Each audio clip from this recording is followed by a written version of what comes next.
The Horrible Gamers podcast may contain content not suitable for all ages. Listener discretion is advised.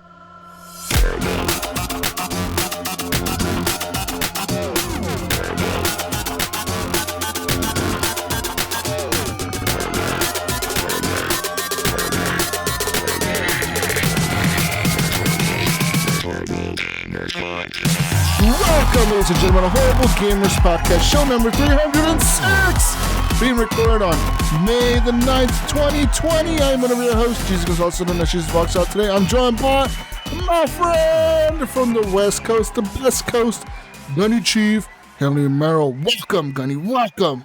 Hey, good afternoon, good evening. Howdy. How are things? Good afternoon, Gunny. Afternoon still, Gunny, not evening. Whoa, it's still light outside. Evening is past 6, Gunny. Still That's before right, that. West Coast, Best Coast. That's right. And from Little Ohio, eating all the corn, the Mayo. Steve is back. Welcome back, Mayo. Welcome. What's up? All the corn, huh? All the corn. I don't know what else to say. I think you guys only have corn, or I don't know what the fuck. What's Ohio known for? I think you just got Corona still on your mind too much, and you're just associating corn, Corona, and you're trying to put some things together over here and accuse us of things. Bros. Maybe. And from special land, special podcast guest from that one country to the north, not maybe the North Pole, pretty close to it. He does voice acting, I hear, but I think he does the same voice for everything. I'm pretty sure he does the same voice for everything. He's known for being on the No Sleep podcast and the Video Game Outsiders. Welcome to our special guest. Oh, and Zombiecast. Welcome to our special guest, Matt Bradford. Welcome, Matt McFly. Welcome. Thanks. I'm from America's Hat. That's what we call ourselves up here. Okay. Welcome. Woo! You know, I think this is the first time I've heard a plug for Matt without the Guinness Book of World Records for video games thrown in there also. Oh, that's right. I sent you my whole credentials. I sent you what my agent wants you to read at the top of the show. So you want to do the thing over again? List off all your video game credentials. He's known for a game where he drowns a lot. And he's underwater swimming. You can find this game on Steam. I don't know if it's on anything else. Maybe it is. I don't know. It's on PS4 now and Xbox. Okay, there you go. Debris. Go play Debris, guys. All Woo! right, I'm good. Thanks, guys. Have a good night. Later. Good plug. Thanks for coming on, Matt. Anyways, ladies and gentlemen, you can find us on Twitter @Horrible Gamers. Leave us a review on iTunes, all that good shit. Thumbs up on Stitcher. Join our group, Horrible Gamers Podcast Community, on Facebook. We also have a Discord server and all that good stuff. We have a page on Facebook as well you can like. Quick shout out to our Patreon members over at patreon.com/Horrible Gamers. Support the show with the monies, like Adam Sunday, Alan Maybe H for Howard, Bill Garner II, Brandon Willier, Brian Capessa, Chad, Commandalorian, Evan Tanaka, Henley M, Jesse Kraft, John Jerome, Jonathan Big D, Haw, M Polo, MacMod, Native Lives Matter, Nipron Pork Chapu, Robbie Wheat, Robert Noble, our newest Patreon this month. Thank you, Robert, for joining. Sean Petcherek. Thank you, Sean, for being a Patreon machine. Steve Willier, also known as the Mayo. Thank you, Mayo. And Vader Holler. Woo! Thanks for being Patreon machines to all of you. We love you. All right. You want to go listen to podcasts on Stitcher? You can sign up for a premium account over at Stitcher.com/premium. When you sign up, use promo code Horrible Gamers, all caps, no spaces, to get yourself a free month of Stitcher Premium when you sign up for a year or a monthly subscription. We don't care. Get yourself a free month. Promo code Horrible Gamers. Go ahead, Matt. Go get yourself a free month of Stitcher. Go. No, I'm good. And go buy some HGP gear over at Redbubble. You can search in the Redbubble store for Horrible Gamers. Find our gear. You see a guy wearing our shirt, go buy yourself a nice block or some socks or an iPad dock or something. Go buy yourself stuff over at Redbubble from the Horrible Gamer store. Thank you. Shout out to Following Twistix for the intro to the podcast special remix song, and shout out to Brooke for free for the 9-hour outro song of the podcast, and shout out to Ricky Alfares for lending us his music for the podcast, as well as MechMod. Thank you guys for lending your music to the podcast. Anyways, let's talk about what we've been playing this week, gentlemen. Let's talk about games. Hey guys. So, I played a game this week, Gunny. Gunny, you're muted, but I played a game this week, Gunny. Oh, okay. What is it? I'm over here talking to myself. Is it? Did you get a platinum gun? Oh no more platinum guns. So, let's talk about Call of Duty. I'm playing it. It's okay. Whatever. Jesus! You ruined that game for me. You know that? Why? Because now, after last week's episode, right? I go to play on Sunday, and I go to aim down sight, and guess what I'm looking for? Oh no! What? The fuzzy background, the bad textures. Now that he mentioned it, what now is you all see this it. stuff? And now I'm seeing it. And I You're can't seeing it, unsee right? it now that I see it. Yeah, now that you see it, yeah. I see it all the time now too. It's kind of annoying. I don't know. But anyways, Call of Duty still going good. Playing some shit over there, getting gold guns, all that good stuff. I played a little bit of Warzone last night with Brink and Pigeon, and it was all right. I don't know. That Something game's about been Call around of Duty. forever, hasn't it? What? Warzone? Yeah. That's fairly still kind of relevant. new, I guess. No, wait. What am I talking about then? What's the one on like PS4? Blackout. It probably is Warzone. I do see that on the PS4. Well, Maybe. I know they have like a free one. Well, you could download Warzone for free, which is the Battle Royale, and then Call of Duty separate or whatever. But I'm thinking yeah. of something completely different then. Okay. yeah, Sorry. But anyways, Call of Duty still good, still fun. I'm hoping they bring out some new maps or something. I'm getting tired of these maps. Kind of tired. There of is a them. news article regarding that. Yes, there that we'll is read later. actually. Okay, well that's good. Glad to hear there's a news article regarding that, guys. Thank you for reading my mind. Trying to keep the hype And going. what else did I play this week? Oh, speaking of shooters, I actually downloaded a VR shooter this week. I was playing it today. It's called War Dust or Sawdust or Warzone. What the fuck's it called? Dust War? It has War Dust? and guns. It has war in the name as the beginning of the title, and then it has dust, I think, next to it. War Dust. It is a VR first-person shooter. It's a lot like Battlefield, guys. Have you ever played Battlefield with the big scale battles? You got the checkpoints you got to capture on the map, like Conquest. Mm-hmm. But it's all in VR, which is pretty cool. And this is something that John on VGO would be into, Matt, for sure. Like it's pretty much just Battlefield, but in VR. With like it's kind of weird though, because like John says on VGO, he said like when you're in VR, you always got those weird janky like body physics and shit. You know, like the people are twisting their bodies weirdly. And this is the same thing. Like today, I was standing there trying to figure out how to like run forward, right? And I'm like, how the fuck do you run forward? And it's like Pavlov Mayo, where the only way to run forward is to put your gun down. Like you have to like put your hands down, lower your weapon to be able to run. Yeah, to have your guy run forward or whatever. And that was You fucking can't run weird with your for me. weapon forward? Doesn't that... Like you cannot run with your gun raised. You can't run. You have to lower your weapon. And then your it guy basically starts running. makes you kind of walk as your gun raised, so it's almost acting like you're aiming down sights. So if Yeah. your gun is like above your waist, it's gonna think you're walking, and you don't want an AADS. And if it's pointed downward, it thinks you're running, so then your character will move around faster. Is kind of what they've been doing. It's Do you fucking get weird. sick in games like that, though? Like, I find games at full VR motion make me kind of woozy for some reason. Not really. No, I got pretty used to the VR quickly. I don't have any problems with it. I did on the game called Boneworks. That one really bothered me. That was like a big title on Steam when it first came out, and everybody was raving about it. And there was a lot of puzzle solving and crossing like platforms, but there was like elevation to those platforms, and you have to kind of look down to make sure you're walking in a straight path, or you could fall off the platform. And I think that combination of looking down and moving forward at the same time eventually got to me. And I tried doing the sitting down position and standing up and playing it. Yeah. And after maybe 45 minutes of playing, I had to sit and lay down for like an hour and a half because I just felt really woozy afterwards and stuff. And I actually returned that game. I was like, I'm not even going to play this. And it actually discouraged me from buying Half-Life Alyx. I still haven't bought that one because it's something similar, and I'm like, I don't know if I want to do that motion now. But Half-Life Alyx though isn't platforming, Mayo. It's a lot of just shooting, going down hallways and sneaking around.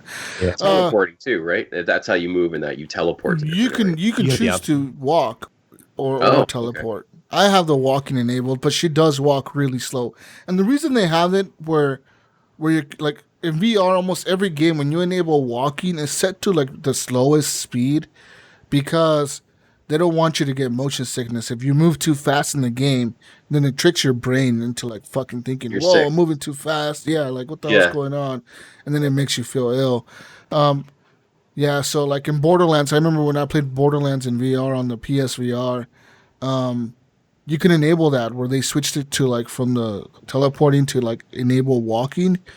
And I tried to do the walking, but it was set to really slow speed. And then when I turned it up all the way, it felt good. But then after a while, like my body started feeling weird. Like I started feeling sick, and I'm like, "Whoa, what the hell?" Yeah. And it's because your brain gets confused. It's like, "What the hell? You're not moving, but in the game you're moving."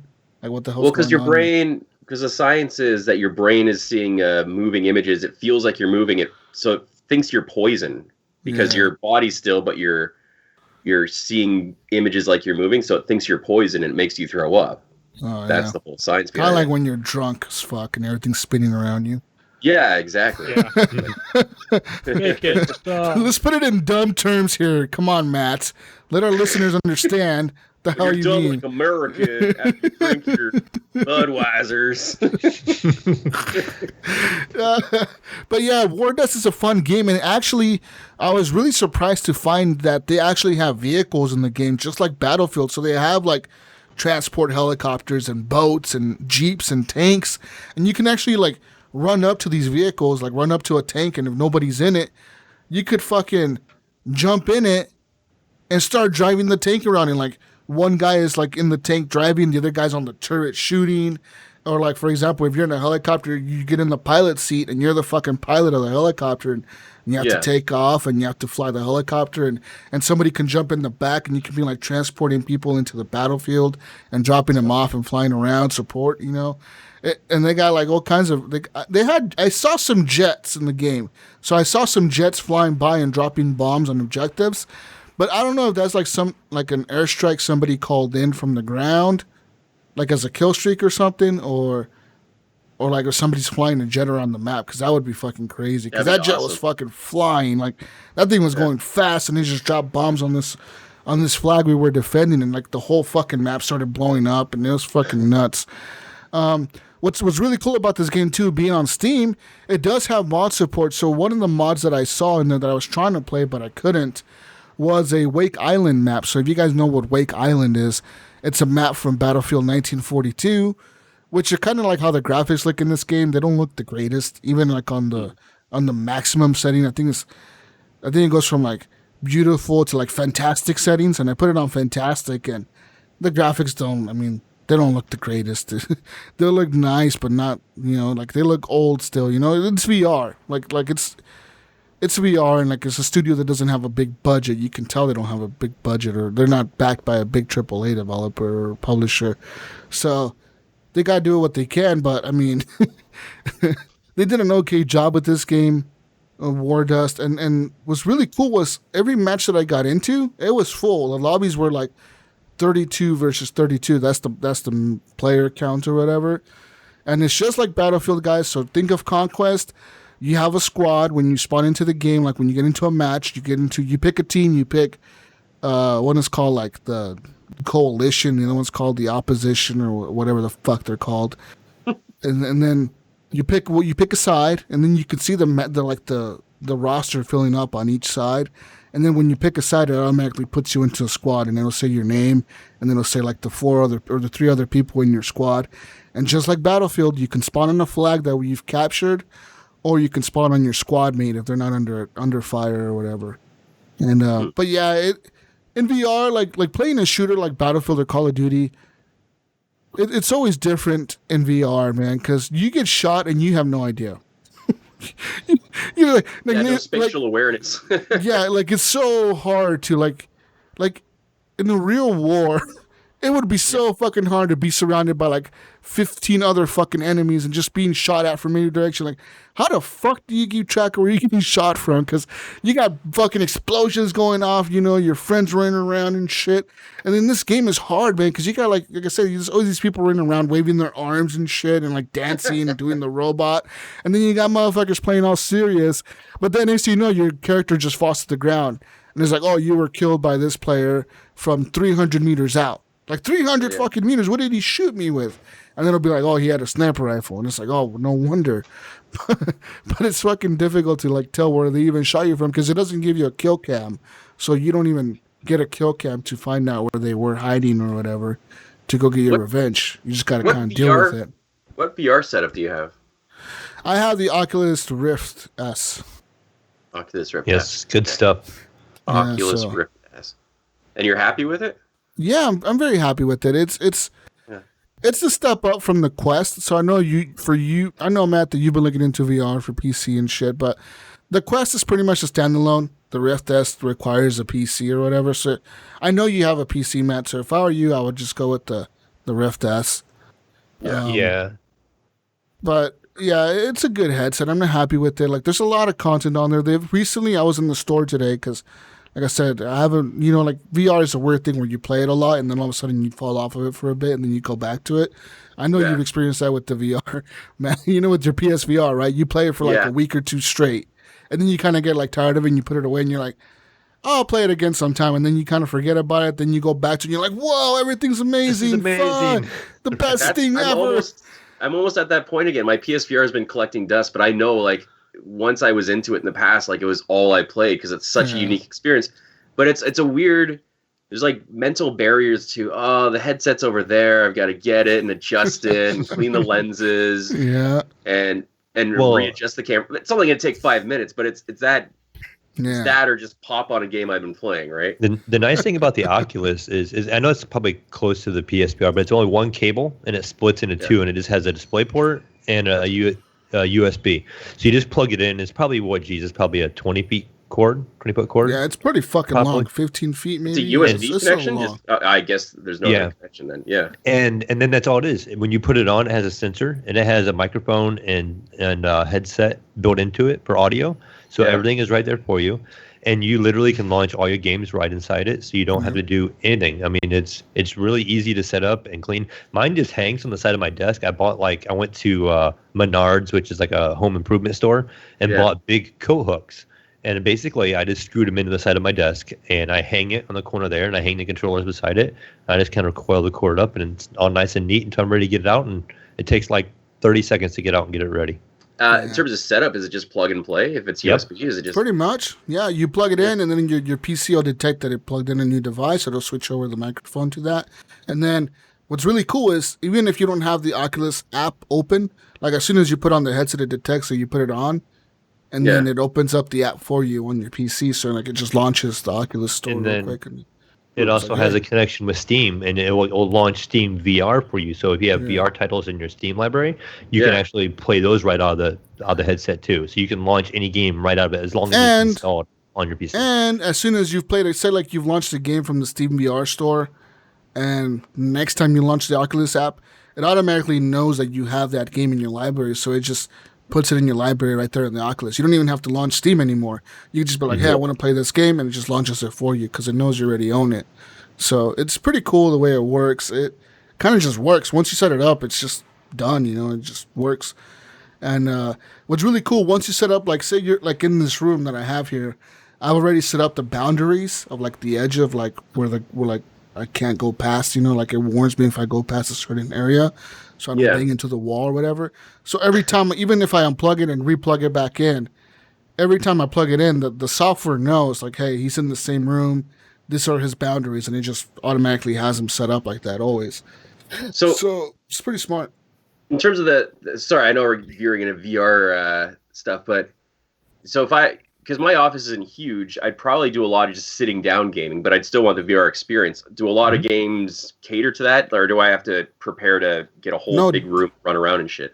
Definitely, I would say almost every single game that I've ever played on the VR is like now even the new ones like The Walking Dead, Saints and Sinners, and Half-Life Alexa, and even this Warzone game or War Dust or whatever. They all have like a sitting option. It's just like in the menu, like you can go to the settings real quick, and like every VR game, I always recommend when you launch it, go into the settings real quick to like make sure you have your like preferences enabled. So like for me, I don't like the snap turning where like the camera like blacks out and it loads up like a new scene. Like every time you turn, like blacks out.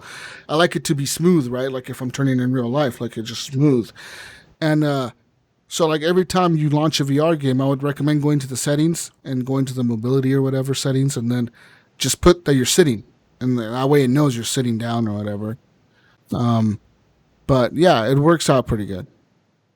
Yeah, it's pretty nice, really. I mean, it's easy to get it all going. Yeah, for sure. Anyways, what else have you played, now. Jesus? I played some more games this week, guys. I actually played today some FTL.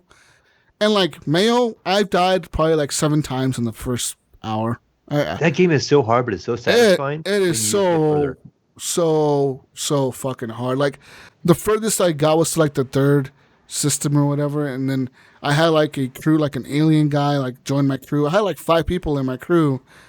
But then I forgot to pay attention to my shields or my health or my hull or whatever. And I got blown up by some fucking random spaceship that was attacking me. No, I got greedy is what I did. I like ran across this spaceship and it said like, hey, this spaceship is it's turned off right now. The AI is off or whatever. Do you want to like attack it and try to like steal these coordinates or whatever from inside it or whatever to get some military equipment? Or do you want to just like skip it and keep moving on? And I was like, attack! And that thing fucked me up. It fucked me up, Mayo. And then I had to restart. Yeah. I don't know how many times I've had that game where I've gotten really close to the end and I'll have a really OP setup. I'm like, oh, I'm really confident. This is really great. And my ship, I have a strategy. Everything is working great. I'm tearing every ship I come up to apart, right? And all of a sudden, you get this ship where they say, they beam aboard your ship and they start killing all your people. Yep. You know how I'm talking about? And that's like the one weakness I had. I had everything like super OP on my ship. And I'm looking great. And all of a sudden I run across this little ship and they start beaming people on my ship and start killing all my people. Yep. And I died. I'm like, I can't believe I died. That happened to me too on the other one where I had like a bunch of people on my crew and then all of a sudden they beamed 3 people into my weapons room. So my one guy that's in the weapons room, he's getting attacked by the 3 aliens or whatever. And it's like, holy shit. So I sent the rest of my crew in there. And by the time the rest of my crew got in there to help him, he was dead. And then they start killing off my other crew members. And then the ship starts catching on fire on certain rooms. And then the oxygen room goes down. And then the shield room goes down. And then I'm getting blown up. And it's fucking hard. I'm talking about FTL here, Gunny. Okay, I haven't played that yet. It's a great game. It's available on Game Pass. It's on Steam and all that. It's been on Steam forever, but it's now available on Game Pass, for a long time. Which is where I'm playing it. And what's interesting, man, when I played it under your game sharing on Steam, it let me choose different configurations of the ship. Like it let me choose like an A, B, C option. Yeah. It let me choose different styles. On the Game Pass version, it doesn't. And like it's like a fresh game. Like it's like, no, motherfucker, really? Like you must beat this shit to like unlock the other configurations. Like you got to beat it at least once. Huh. That's interesting because mine had that available right away. And that game I remember telling you guys a while back, I had a mod at one point in time for that game, and I can't remember if it was Star Trek ships, and you had like the Enterprise and stuff like that. It was really cool. But I would just suggest, I don't know if you are or not, but play the game on easy first. That's what everybody says. Oh, that's what I'm trying to do. Dude, even on easy though, man. Which game are we talking about? Sorry, I just came back. FTL. Yeah. FTL, man. Faster Than Light. Oh, Faster Than Light. Yeah. That's a crazy hard game. Yeah, it's so fucking hard. Like I said, even playing it on easy, man, I keep dying and play it. I should play it on baby mode. That's what you're saying. Fuck you, Gunny. Fuck you. I think there's a get good mode that you can try too. Oh, fuck off, Matt. You fucking trolling me, motherfucker. Look, I can do different backgrounds now. I can for see some that. reason. Oh, You got cool. fucking apocalyptic background over there. I've made it all the way to the last boss like in that game, COVID and you 19. have to fight Looks like 2021. this mothership. It's a real pain in the butt. Like Oh, it's really, really hard. Yeah, so I'll keep playing it. It's just a really cool game. Like I love the music in it, and I was having a blast today playing it before the show here. Like I was just sitting there, and I would die, and I would just automatically restart, motherfucker, and then restart, and then go at it again, and then restart again. And I like how every time you restart, it's like the galaxy you're in or whatever the fuck. I don't know if it's a galaxy or what the fuck are they called, like star system that you're in. They're different every single time. You know, like sometimes you start off in an easy one, or sometimes you start off in a really hard one. So I really enjoy that about the game, and it's a blast. It was a fucking blast playing that shit. What do you think, comparing this game to, is it Bomb Squad, the Xbox game? Oh, Bomber Crew? Bomber Crew. That's I what was it just going to ask that question. How do I you love like... Bomber Crew way more. Bomber Crew is way better. Bomber Crew is so much fun. Can't even compare the two. I mean, I know Bomber Crew is a lot newer game than FTL because FTL has been out for probably 5 years. Bomber Crew is really difficult though, man. Like I tried playing it on the PC once, and like mouse and keyboard, I couldn't do it. I like on the controller for some reason. On the Xbox, I was able to beat it with the controller, but on the PC with the mouse and keyboard, I couldn't fucking do it. I was like, I can't fucking do this. I can't command the guys quick enough to fucking move around this plane or whatever, you know. And I would get killed and blown up, and all my guys would die. But for some reason on the Xbox, I beat it. I don't know how I did though. But yeah, Xbox Master Race. Yes. Xbox for life. I hear you there. Other than that, I played what the fuck else? I downloaded MechWarrior 5. I haven't launched that yet. I look forward to playing that on the Game Pass as well. That's Nico's favorite game of all time. I remember he said it was his favorite game of all time. Best game ever made in his life. Best game he's ever played. I messaged him right away when I seen it that morning. As soon as I seen it on, I directly messaged him. I'm like, Nico, look what's on Game Pass. After I bought that game, 2 months ago, so we can play. What else? Besides all that, I haven't played much else. Oh, I played some Forza Horizon 4, Gunny. I was going to tell you that earlier that I played some of that. When you guessed Call of Duty, I was going to really tell you Forza Horizon 4. Playing it on the PC with HDR enabled, everything on super ultra settings, literally everything on ultra settings. The game runs at about 125 frames per second. It's fucking incredible looking. And I was actually having a real good time playing that Battle Royale mode. It's called the Eliminator or whatever. And that's a really cool mode, guys. So it's 64 players, I think. And everyone starts off with the Mini Cooper S. And then you can drive around this circle or whatever, the first area you spawn in, or the circle or the map or whatever. And then there's car drops. So sometimes you'll be driving around the forest or like the hills or whatever. You just drive around this circle and you see like these flares, like the pink flares they have for like the races in the regular campaign.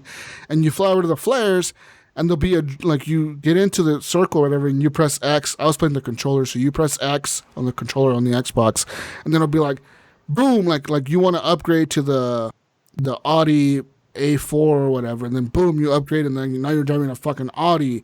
Or like, hey, you want to upgrade to this new Subaru or whatever, and you press X at the next drop, and you upgrade to a Subaru.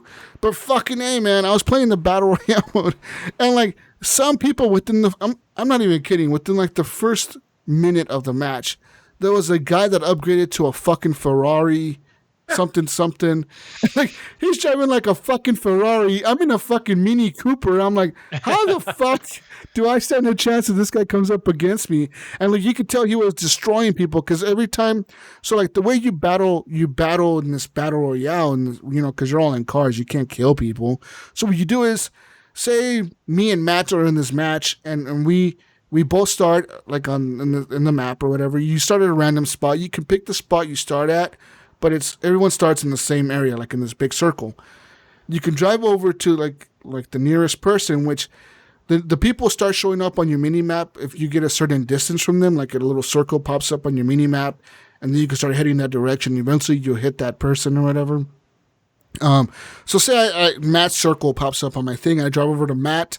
What happens is I have to honk my horn when I'm near him, or he does, and it initiates a race right there. Like as soon as we see each other, like honk the horn, a race starts right there, and it gives both of us like a finishing, like this is where you got to reach, like an ending part. You know, like you got to get here before the other player, and it doesn't matter how you get there. You can fucking cut through the forest. You can take the roads. Just get to the final bit. You got to just fucking get there. You know what I mean?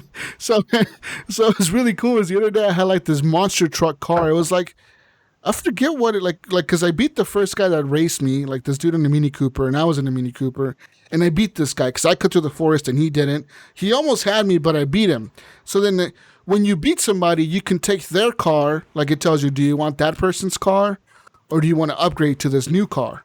And it tells you what kind of car you're going to upgrade to. So, like, for example, when I beat this guy, I said, do you want to upgrade? Do you want to take his car as a Mini Cooper? And I was like, I have the Mini Cooper. Why the fuck do I want his? But then it said, upgrade to this Top Gear something, something, something. And I was like, whatever, upgrade to that. And it was like a monster truck thing. It was like this it looked like a toy. I was like, this thing's ridiculous. It's like a you got the Lego car. It was like it said Top Gear on it, but it was like this like experimental fucking car with like monster truck tires on it and shit. And me and this Mustang came up to me, right, in the forest, and he honked his horn at me. So then the check mark popped up for us to go to because every time you race, it'll try to direct you towards the center of the circle. Like no matter where you're at on the map, the racer usually direct you towards the middle of the circle. So it's like not telling you to race to the edge or whatever. You know, it doesn't want you to get caught in the outside or whatever. So me and this dude were hauling ass, right? And we're like right next to each other. And we're just fucking hauling ass through the forest, you know? And he's in a Mustang and I'm in like this monster truck thing, but I'm keeping up with him because I'm like pretty good off road. But he's hauling ass because he has a fucking badass Mustang GT or whatever. And he's fucking just going super fast and it's fucking intense, you know? The music is playing. And I jump over this fucking hill and I land on the other side. And next thing you know, like right there in front of me is a fucking lake. And I'm like thinking to myself, I'm in a monster truck. I could probably drive to this lake. Do it. So I did. I started fucking hauling ass through the lake.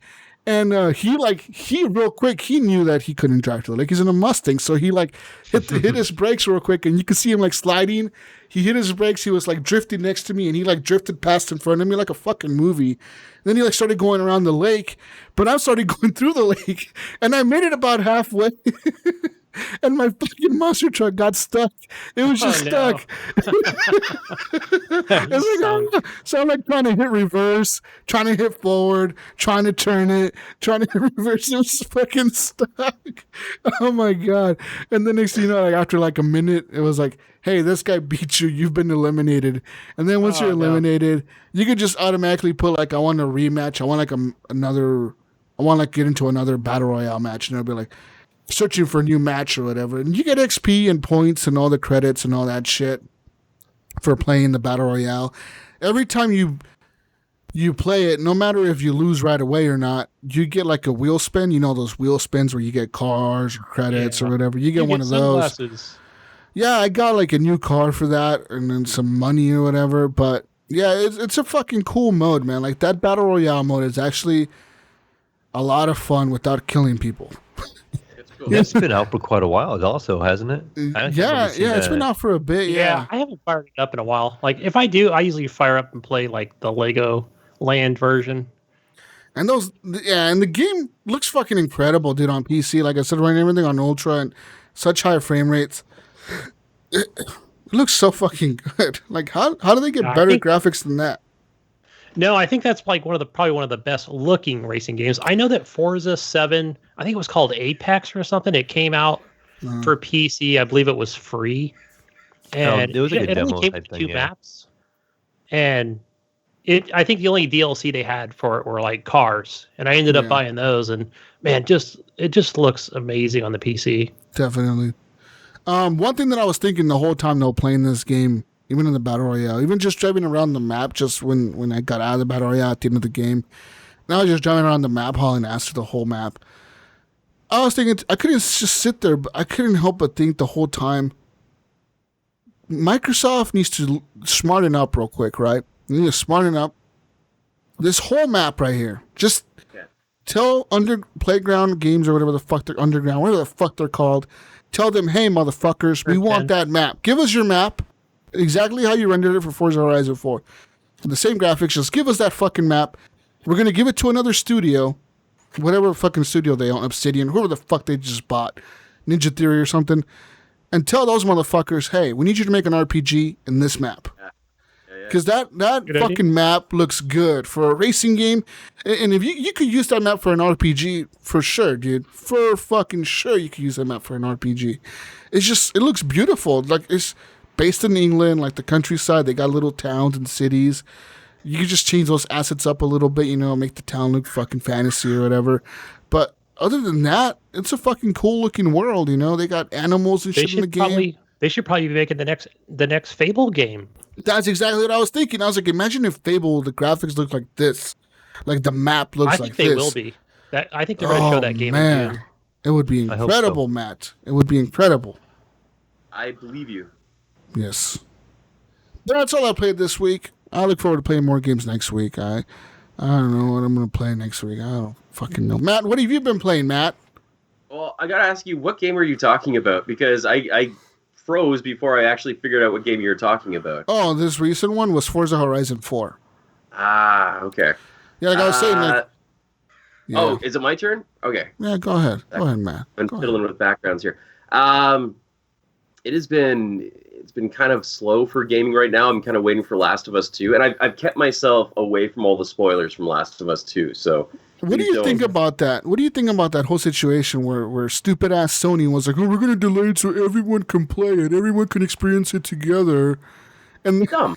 and then they get the whole fucking story leaked, and then they're like, "Oh, okay, guys, well now fucking we're releasing it in June." Sorry, fucking dumbasses. They could have released it earlier. It didn't make any sense to me at the time because most people have the ability to get it. Either they order it off of Amazon. They were just holding out for the physical people who need to go to a store and get it, which I don't think are a huge section of gamers these days. No. Right? They could. Yeah, I'm not sure why they would cater to them. But, and I would even say that. I guess money talks.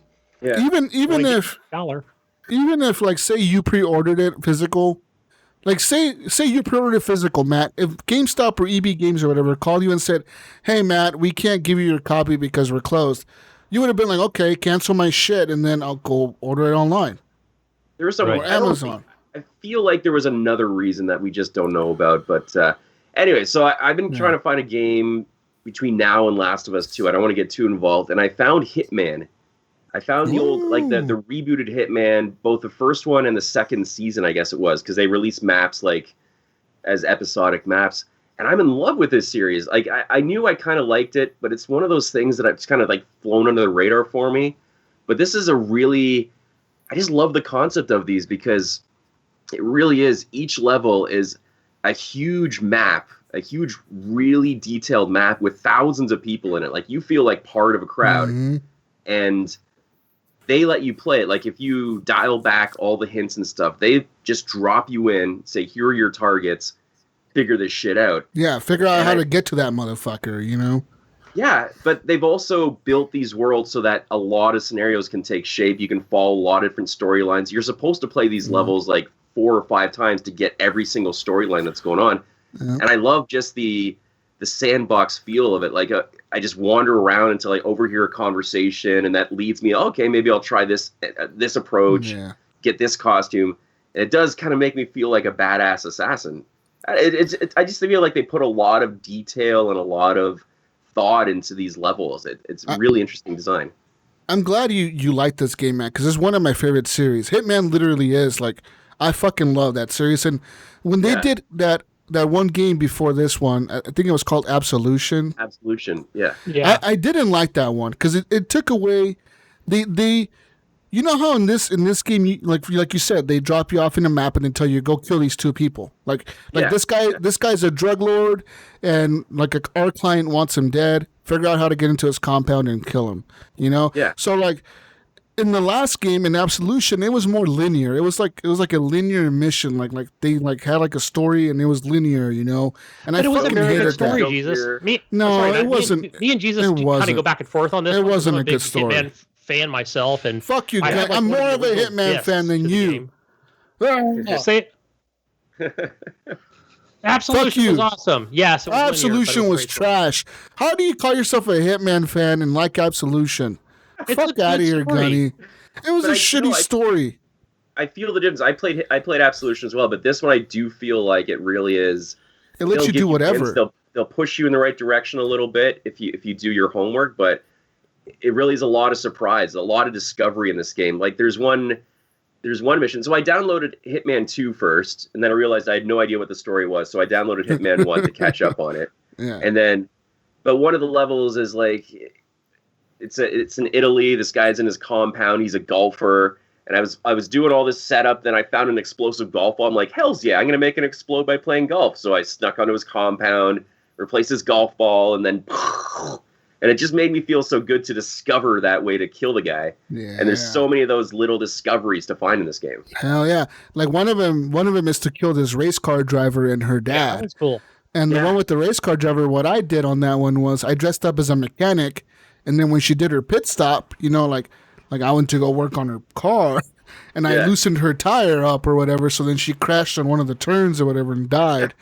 And then her dad, the way I killed him was because he's a weapons dealer, like a big weapons contractor or whatever. They make like military weapons or whatever. And he was introducing he was showing off this robot that can like replace a soldier in the battlefield. And he was like, look, this robot can only shoots at targets that we program it to shoot at. Like he's like, I'll prove it by standing in front of it while it shoots these dummies behind me. So and he did the first test, right? And he's like showing off like, hey, look, it didn't shoot me or whatever. And like there's a general there and he's like, oh yeah, that's impressive. But I'm gonna have to see that test run again. So before they run the test again, I went over to the computer and I programmed the robot to kill that guy. Like I showed him a picture of him. So that was his target. So the next time he stands in front of the robot all confident, the fucking robot just shoots him. You got Elon Musk. Yeah, funny enough that actual F1 race, But it's fucking funny, though. It's hilarious how that game is fucking fun. There's a lot of stuff like that. Like, it's funny because you go through these complicated setups and all of a sudden I'm like, I can just kick a toilet onto this guy from the top floor. All right, I beat him, and just run out of the compound after you're done. But it's just... But no, I really like the creative aspect of Hitman, and I'm really impressed about how they can fill up the screen with people. Like the crowds in the Hitman games are amazing. Like there's hundreds of people that you're going through, and they're not like low polygon people either. These are fully and they're having conversations, so you do feel like you're part of a huge marketplace, and it's really interesting. There's some really cool settings. Are like there's like one like in India where you're like in this like ghetto part of like India or whatever. It kind of reminds me of that movie that just came out, Extraction on Netflix. You're like in like that movie, and you're walking through like a marketplace, and you have to kill like this drug lord or whatever, and like you have to find out a way to get into the drug lord. And it's like holy fuck, and it's so fucking cool, how you said it, like the game lets you choose how you're gonna kill somebody. And for the most part, I always try to kill people like where it's not even noticeable, like where sometimes it just looks like an accident, We're like, like I'll make that look like an accident, like his seatbelt didn't fasten and he fucking died. Must have been an accident, guys. We don't know how that happened, But that's the thing, like they discourage full out conflict because if you try to get in gunfights and shit, like very rarely can you get in gunfights and continue your save. Like you got to reload because eventually you're compromised, too many body counts, and you just feel like you just failed the mission, so you got to restart. Yeah.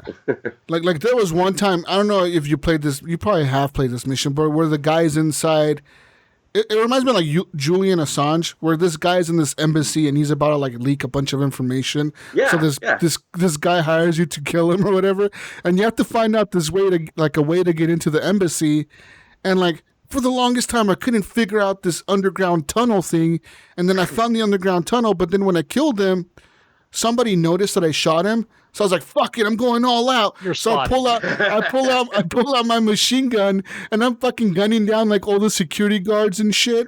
And like next thing you know, like I failed the mission because I killed too many people. But another time, what happened was, I did something where like I tripped the fire alarm or something.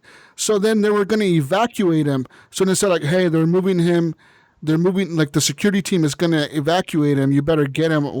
And I dressed up like one of the security guards. I was going to evacuate him. So I was standing in the tunnel that these guards were going to run through with this guy that was my target. And as soon as they started running to the tunnel, I just started taking out all the guards and took everybody out in that tunnel. And I was like, yeah, you're all dead, motherfuckers. I'm out of here. That game is so much fun, man. Yeah, they're all good. It's good. It's good creativity. So I'm glad I have this game to kind of chew on for the next month until Last of Us 2, because it really begs to just be like replayed and rediscovered and everything. So I don't know if you're looking for, I feel like this is one of those franchises that just never really made it to like the top, like Assassin's Creed level, Call of Duty level. Yeah, you're right. Because no one really gets hyped up about a Hitman release, right? But it's pretty consistent. It's lasted so long. No one but me. Yeah, and as far as I know, they're still with Square Enix as far as a publisher goes. No, I think they kind of re-upped their thing, or they didn't. No, I think they went by themselves. They used to be owned by Square Enix, and then I think they divorced. Yeah, they left. They were like, "Fuck you guys, we're leaving." And they actually raised enough money with that first Hitman game that they said, "We're leaving Square Enix. Like, we bought ourselves out, and we were making our own shit." You know. So this is why they had to release the last two games, like the ones you're playing right now, Matt. Those were released like episodically or whatever. Like they released the first episode and then like a month later the second episode. I think they just didn't have the money to release the full game or make the whole game at once or something. But they did a good job with it. Like for $70 now, I have like I think 20 Hitman levels and all the multiplayer and all the ghost mode. Like this, there's a ton of content I've got to get through. It's a little intimidating, so I'm pretty happy with it. I finished Final Fantasy VII Remake. I loved it. I thought it was fantastic. It blew my expectations away. I like the Platinum games, but for some reason, they make Final Fantasy games super annoying to Platinum or like get all the achievements on, because I was looking at the requirements. Now when I play a game, I don't look at trophies before I beat it for the first time, or else it psychs me out. I'm thinking too much about how to get certain trophies, so I just play it normally, and then if I really enjoyed it, I'd go back and platinum it. But this one is like you have to beat it 5 times to get 3 different cutscenes and all of Cloud's dresses or some shit like that. Some weird like weeaboo kind of Japanese anime stuff that people would be obsessed over. But it's definitely one of those things. What you're saying is where, hey, this is the only game I'm going to play for the next 2 or 3 months, right? Yeah. If I were on a desert island, maybe, but I think it thinks too highly of itself that it thinks people are going to go back and play the same game like 5 times to get like different cutscenes and stuff. And I guess it is Final Fantasy VII, right? It's got a huge cult following. Maybe some people are, but I've just got to move on. Honestly, and that in Chimera Squad or Chimera Squad, Xbox or XCOM Chimera Squad is the other game I'm playing, and I'm in love with that game. That is my like, because I work from home. Well, everyone does now, but I've been working from home for a long time. That is my like in between work. Like I'll finish a writing assignment, just hop on Chimera Squad for like 2 missions, and yeah.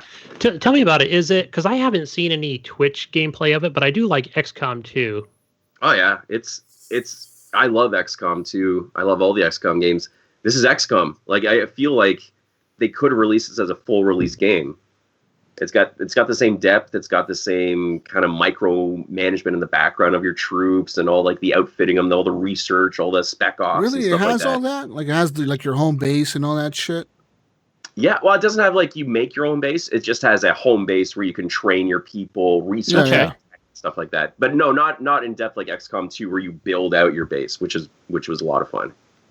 I found that. So did you get I was going to ask you when you were talking about Final Fantasy, did you get a Nat Plat on that? Is that what you called it?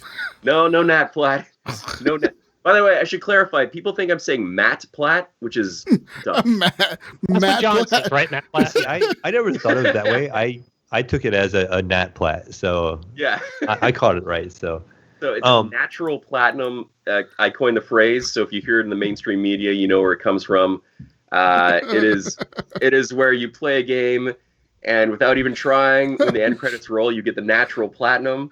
And I got it once on Sherlock Holmes I don't know, I was really into it, and the birth of the Nat Plat. And honestly, I don't think anyone else in the world has got a Nat Plat, so If you hear Sounds- that. Sounds difficult. I Sounds think real I've gotten difficult. different on Steam. They have achievements, and I've gotten a couple of achievements just randomly, and I'm going, "What is this?" I know Dead Cells is one. This is my game. I have 200 hours in Dead Cells, and I've gotten a couple achievements on Steam that are different color. They actually have like a different marking and stuff on them, and they're actually unique achievements.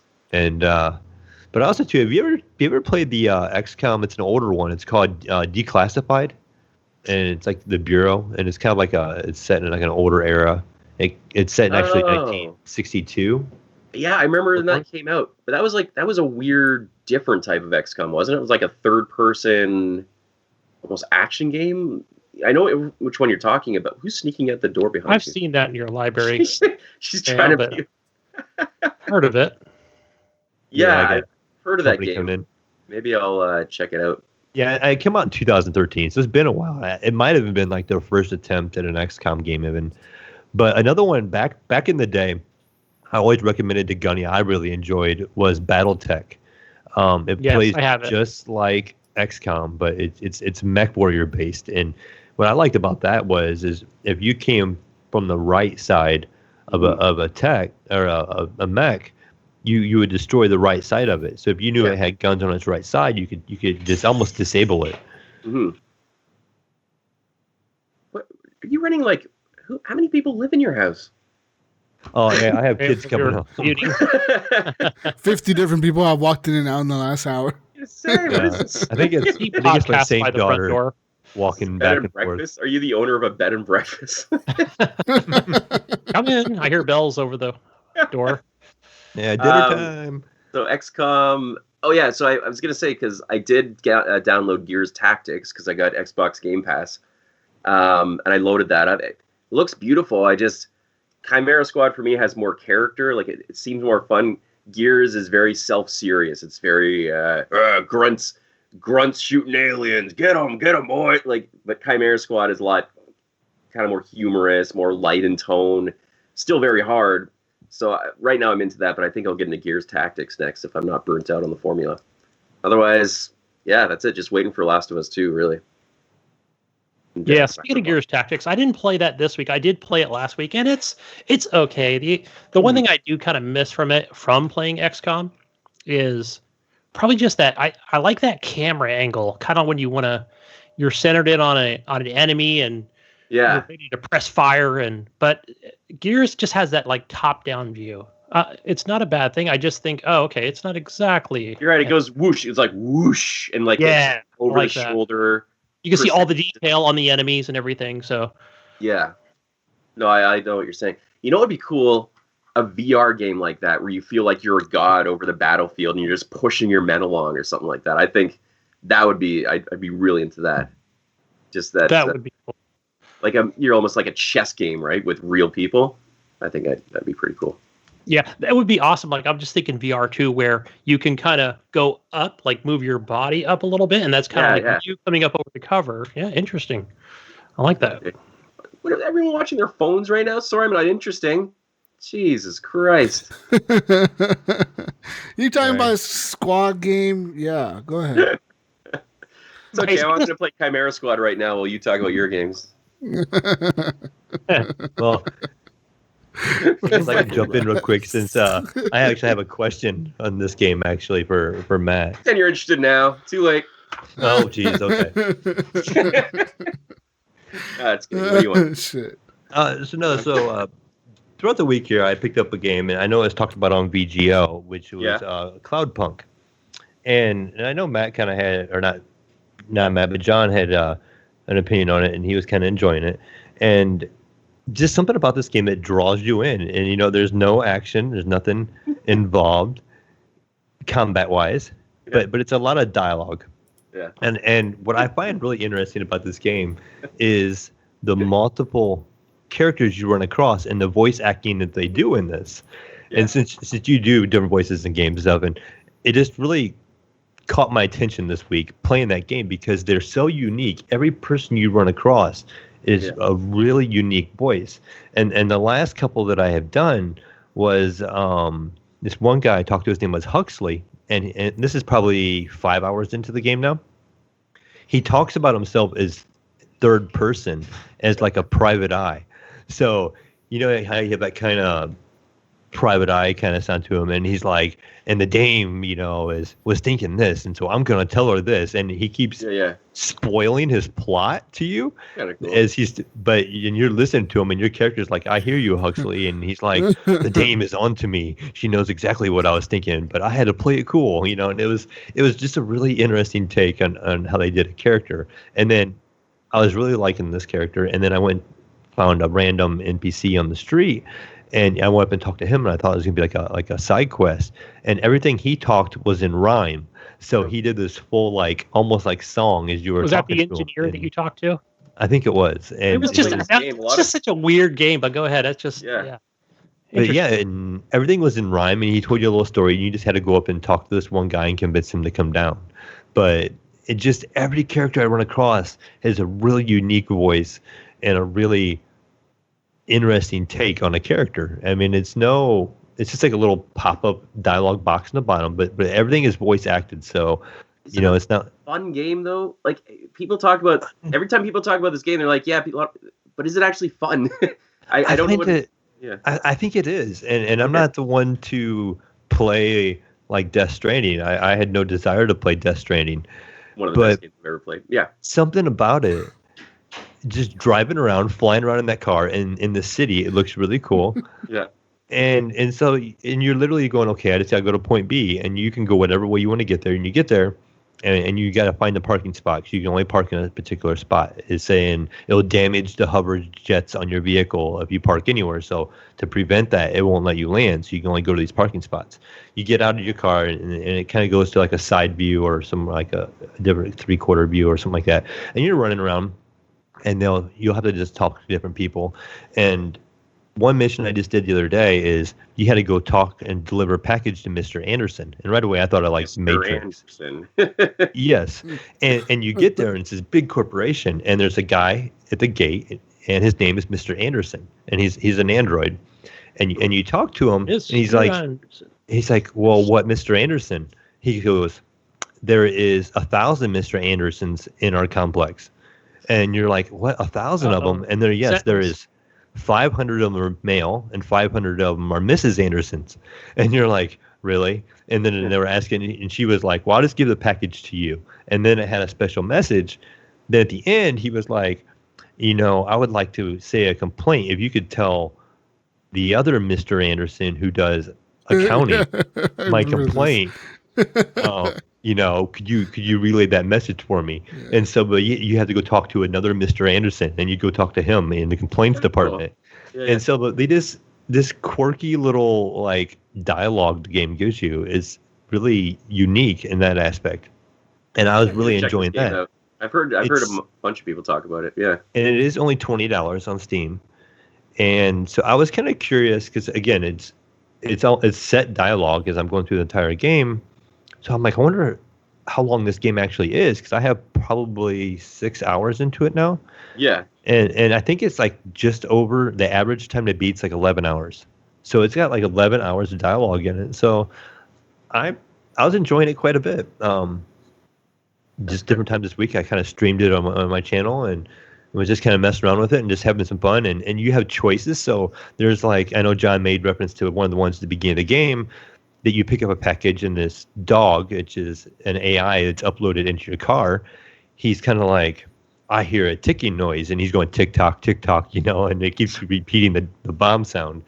And you can choose to destroy the bomb or deliver it, you know, and I know Jesus had the same thing too. And you get multiple choices like that throughout the game. And then at one point in time, I'm going, and I get out of my vehicle, and next thing I know, I get comms from the dog, and your car gets stolen, and so you don't have a car. But the company you work for has a lot of clout, and they say just go to this dealership, and you get to pick out a car, and there's like 10 new cars there, and you can pick out the ride that you want, and you got to talk to the guy, and he's like, oh, you work for, you know, Cloudpunk. You just take any car you want, and you can pick a car, and then you can change the entrails that are on the car. You can change the how well the car handles. So you have, as you earn money, you can upgrade your car to make it handle better. It can change the speed of the car. You can change like how fast it goes up and down, because it's almost like John said, it's like a helicopter. You can control the height and stuff of the car too. So it's just kind of interesting in that aspect of, okay, I can upgrade my car a little bit. Okay, now it drives so much better. But if you run into something, it takes damage, and eventually you have to pay to get it fixed. But you can put a better bumper on it to make it cost less. And so you're pocketing more money if you run into stuff often. And then you also have fuel. You have to find a gas station. You can run out of gas. I haven't noticed your character, you can buy food, and it's like roach soup and stuff like that. You know, it depends where you're at, if you're in the slums. But I haven't seen any kind of good effect or anything like that if you eat. There's no Red Lobster. Yeah, no, there's a scene, they say you need a coffee, but it doesn't do anything for your character or nothing. So I don't know if maybe that's something they can maybe add down the road. So, I do get updates for it. Mayo, a question for you, since I watched you stream this for, a good hour and a half, at least I did. And of course, when I came in, your car was all banged up. And but how do you know where you're going? I didn't see you putting any kind of markers or... The game puts it on your mini map. So you can, since I'm playing a mouse and keyboard, I hit M and it'll pull up a map if I want to pull it up. And you can see like a green marker on your map. But it's also a green marker on the edge of your mini map. So you can just look at your mini map and just kind of know which direction you have to go. Sometimes you warp to a different part of the city. So like there's an edge of the city. Almost think of like Pac-Man, like the old Pac-Man game. You get to the edge and you go through the hole and you come out another spot. You go through this spot and you warp into a different part of the city. And this part of the city might be for the rich people, and it's like more luxurious and it's like bigger buildings, or it could be like an industry area.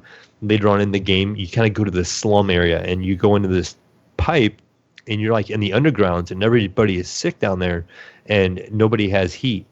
And so you're helping these people down here, and you're finding out stuff about this virus now. There's like a whole major plot going on. Gotcha. And you're finding out about this virus, and they're basically, people are getting sick from it, and they're calling it Cora, and they're blaming everything on Cora. And Cora-19. Yeah.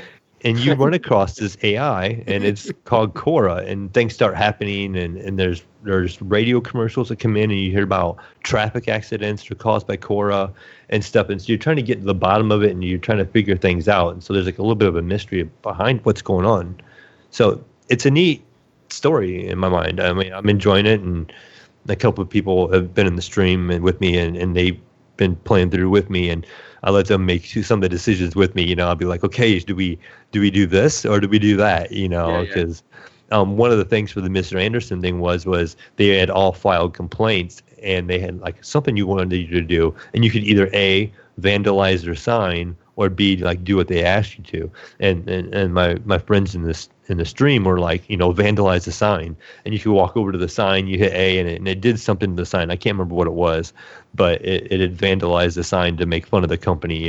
It just changed the dialogue or the whatever words were on the sign before. Yeah, it moves something around, but so it just has little neat things like that, and you do have that option. And I don't know if they will have an effect on the game, like if the outcome will be different on a second playthrough. Maybe, I don't know. But yeah. Because if you're gonna have a game with a bunch of decisions like that, it'd be nice if it kind of led up to something, or it'd be nice if that virus subplot led up to something as well. Now, is this a game is an early access and it's getting made all the time, or is this a finished product? I did have an update for it. Product. Does it? Because I had an update last week for it. And I don't know. I didn't look at the notes on what the update was. Yeah, it was just general bug fixes. They had some people saying that some of the lines on the dialogue were fucked up, so they wouldn't show up, or sometimes talking to certain characters at a certain time will lock the rest of the progress of the game up, so you couldn't continue the game. I did remember seeing different bugs like that. So they said they patched all those out, and then they did release. They did release a video though saying that they do have more content planned for the game later on in the year. So they are going to bring updates to it. And I don't know what they're going to add to it, but they did release a YouTube video. I didn't watch it, but there is content planned for it. Nice. And Mayo, where I now I remember where I heard that voice. The guy that talks about, I saw the dame, and that guy on there. I think he's from Fallout 4. Isn't he like the detective, if I remember correctly? I'm not sure on that one. The I never mechanical. played that one. Yeah. The background on Matt right now is what it looks like in the game. Yeah. What the game would look like if it had nice graphics, I think. I'm buying Cloudpunk right now because you sold me It's on a it, fun- Steve. It's a fun little game, yeah, man. it is fun. I enjoyed it a lot too. What I've played of it so far. Have you bought it yet, Matt? I'm doing it as we talk. If you hold off, I could probably Steam share this with you. Will you get with me later on this week? Yeah, sure. What does that mean, though? Sorry, I don't know. So I can basically will give you like access to my login, and it'll give you access to my whole entire Steam library. Yeah. And so you would get. Oh, we got to do that again too with mine. Jokingly say we call it the Mayo Pass here because I think I have like 600 games on Steam, and you would have access to it, and you could just play it anytime I'm not online. But that we can work that out. That's not a big deal. All right, let's do it. So. Wait, it's the best way to like try out games. I can't see my thumb. I do the Mayo Pass. The Mayo Pass. Yep, Mayo Pass. Cool, man. The privileged few. But besides that, the only thing I played the other day, my son and I sat down. He wanted to play some basically split screen games. He wanted to sit down at the computer and just play some stuff together. So we fired up some old Mutant League Football. And I don't know if you guys played the remake of this game or not, but so, and he slaughtered me. We ended up having a field that had a whole bunch of landmines and toxic pits in it. And I had a couple times where my running back was running and I stepped on a landmine and it would explode. And, I fumbled and, he'd bribed the ref and I had to kill the ref and all that fun jazz. But so he beats up on me in the football game. So then he's like, okay, what else can we play? He destroys me on shooters. So he's 15 and he's just gonna kill me on shooters. But so he's like, Dad, let's play Street Fighter. I'm like, okay, we can do this. And I had to proudly admit, being the old person that I am, I whooped him on Street Fighter. It was every character. I just randomly, I'm like, look, I'd just be this character and just whoop him, and then be this character and just whoop him. Kind of like what I do to Jesus if we played Street Fighter. He'd get beat up on.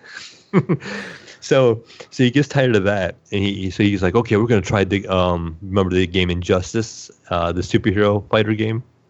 Yes, the DC superhero fighter game. Yeah. Yes, and so he tried that one, and I was like 5 for 5 on that one too. So he's like, I think I'm done, So we kind of ended up finishing up the night, and he went back to his Fortnite and Valorant that he plays, and that's so. Right.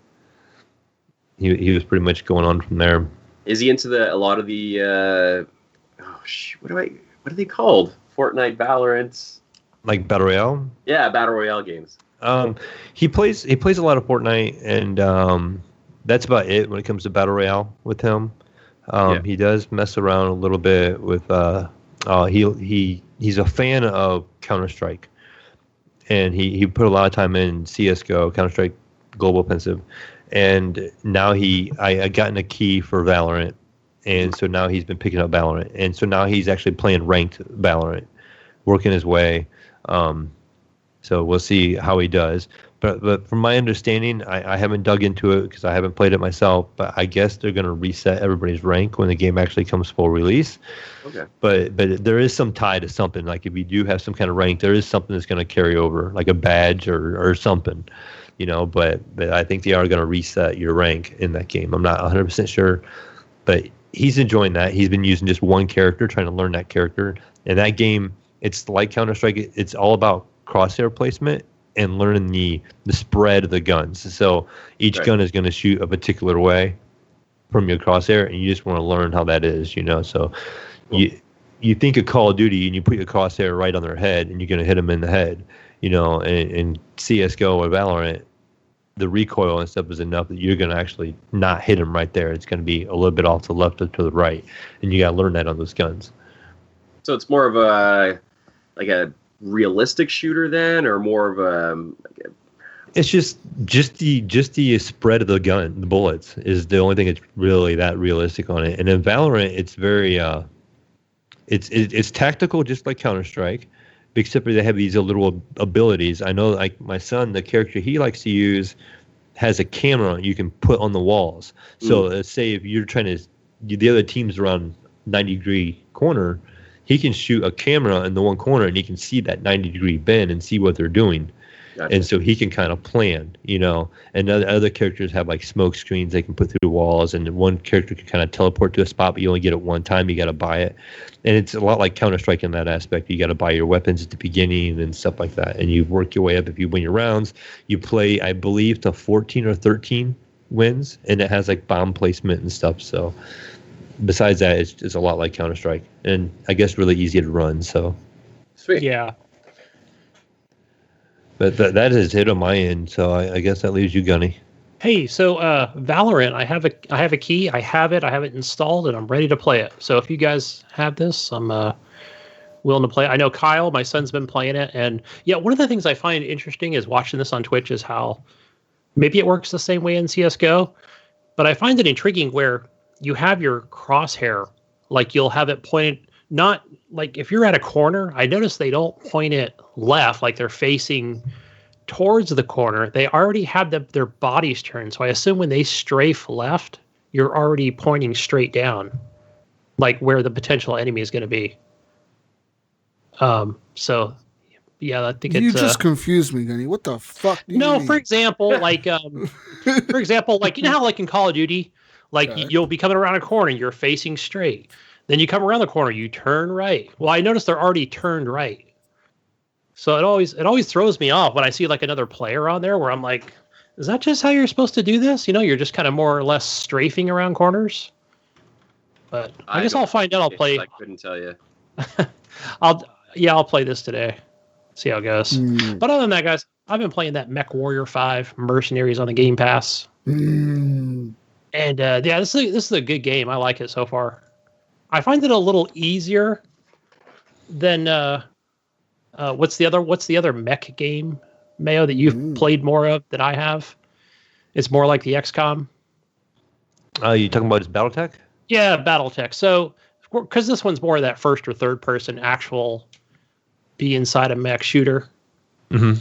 And so, yeah, I made it through the first section. I only lost one arm, so I was like, hey, I actually made it without completely dying. So when I played this game, and Ghost Nico, who's a huge fan of this game, for some reason when I got my new graphics card with the RTX, it has RTX support. So he's like, stream it. I'm like, okay. So I stream it to Discord, and I'm getting tore up. He's just pretty much laughing at me, because later on in the game you have multiple mechs that can go with you.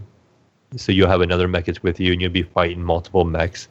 But you got to pay a whole bunch of money to repair all that stuff, kind of like in BattleTech. So later on, it gets really difficult that you have to sit there and take the time and money to repair your mech. So later on, you'll get like a whole squad, and you got to rotate them out on your missions and stuff. So is it also where if you want to speed up time, it'll cost more money? I don't know if it costs more, but I know you can pay the money to speed the time up. But I don't know if it's like a penalty or not. It probably is, since it's kind of a luxury, I guess, to speed up time and get it fixed and on the go ready.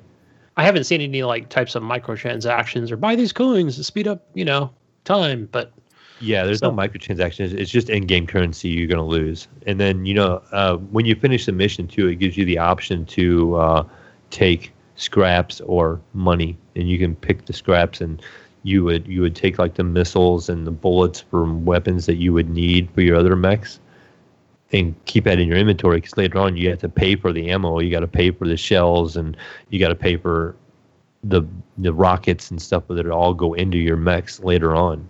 So it's kind of a whole inventory money-based system coming down the road. Yeah, so it's funny because like at the end of the mission, and it's all continue, but the game bugged out on me. Just on PC, the Xbox Game PC version. So, also I tried out a game I always wanted to try out, but never really wanted to pay for, and that's that DayZ. This is also available on the Xbox Game Pass on console. I don't know if it's still available. In early access. DayZ, like, isn't that one of those perpetual early access games, or is it? I'm curious if it's still in early access. I know it has been for like the last 6-7 years or 5 years, however long it's been. That's how long I've been watching it on Twitch. But and now they have that new map out. It's called Livonia. That's like a DLC you can purchase. But this is on that regular vanilla map, and it's fine. It's I'm just learning the ropes of how it all works with a controller. So just kind of see, like, is this something I want to purchase for the PC, and have way more options like I've seen Twitch streamers do. So it doesn't look that great, I'll tell you. Even on console, it's still like that draw distance, Mayo, and it's like, oh, if you start to run, you'll kind of see this like hitch, it'll hitch a little bit. Yeah, that frame rate. Following. Like, I find it's one of those games that has a really tight community, but outside of that, not many people talk about it. Right. It's like it reminds me of also another game I fired up this week, which was that Arma 3. Like, more people, I think, play Arma 2 than Arma 3, but it's weird. But oh, that's the other thing, Jesus. They had Arma 3 had this new DLC, and it's free. You can play it. It's called Old Man. Old Man is the name of the DLC. Or Gunny. And or they should have just named it Gunny.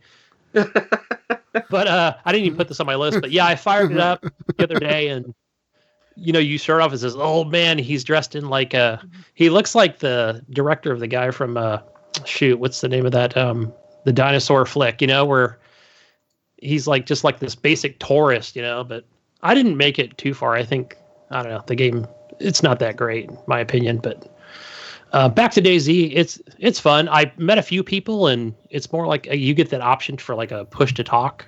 Mm-hmm. And like we added each other on there, but it's like Escape from Tarkov, where you still can't see like gamer tags or where the other person is. You just kind of team up, if you choose to do so. But you can shoot each other, you can kill each other. Yeah, like I don't know. I'll see. I'll definitely play more of that this week and see how it goes. The other game I played was that Forza Street Mobile. Anybody download this? Now available. No. I guess the one thing that separates this one from, I guess, other racing games is there's no steering. I had my controller ready to go. I had that hooked up to my game iPad. Without steering? Yeah. That's what everybody needs. I was like, literally, I got my Xbox One controller, right? Got my Bluetooth connection. I'm ready to go. Like before I want to fire the game up, so it recognizes it.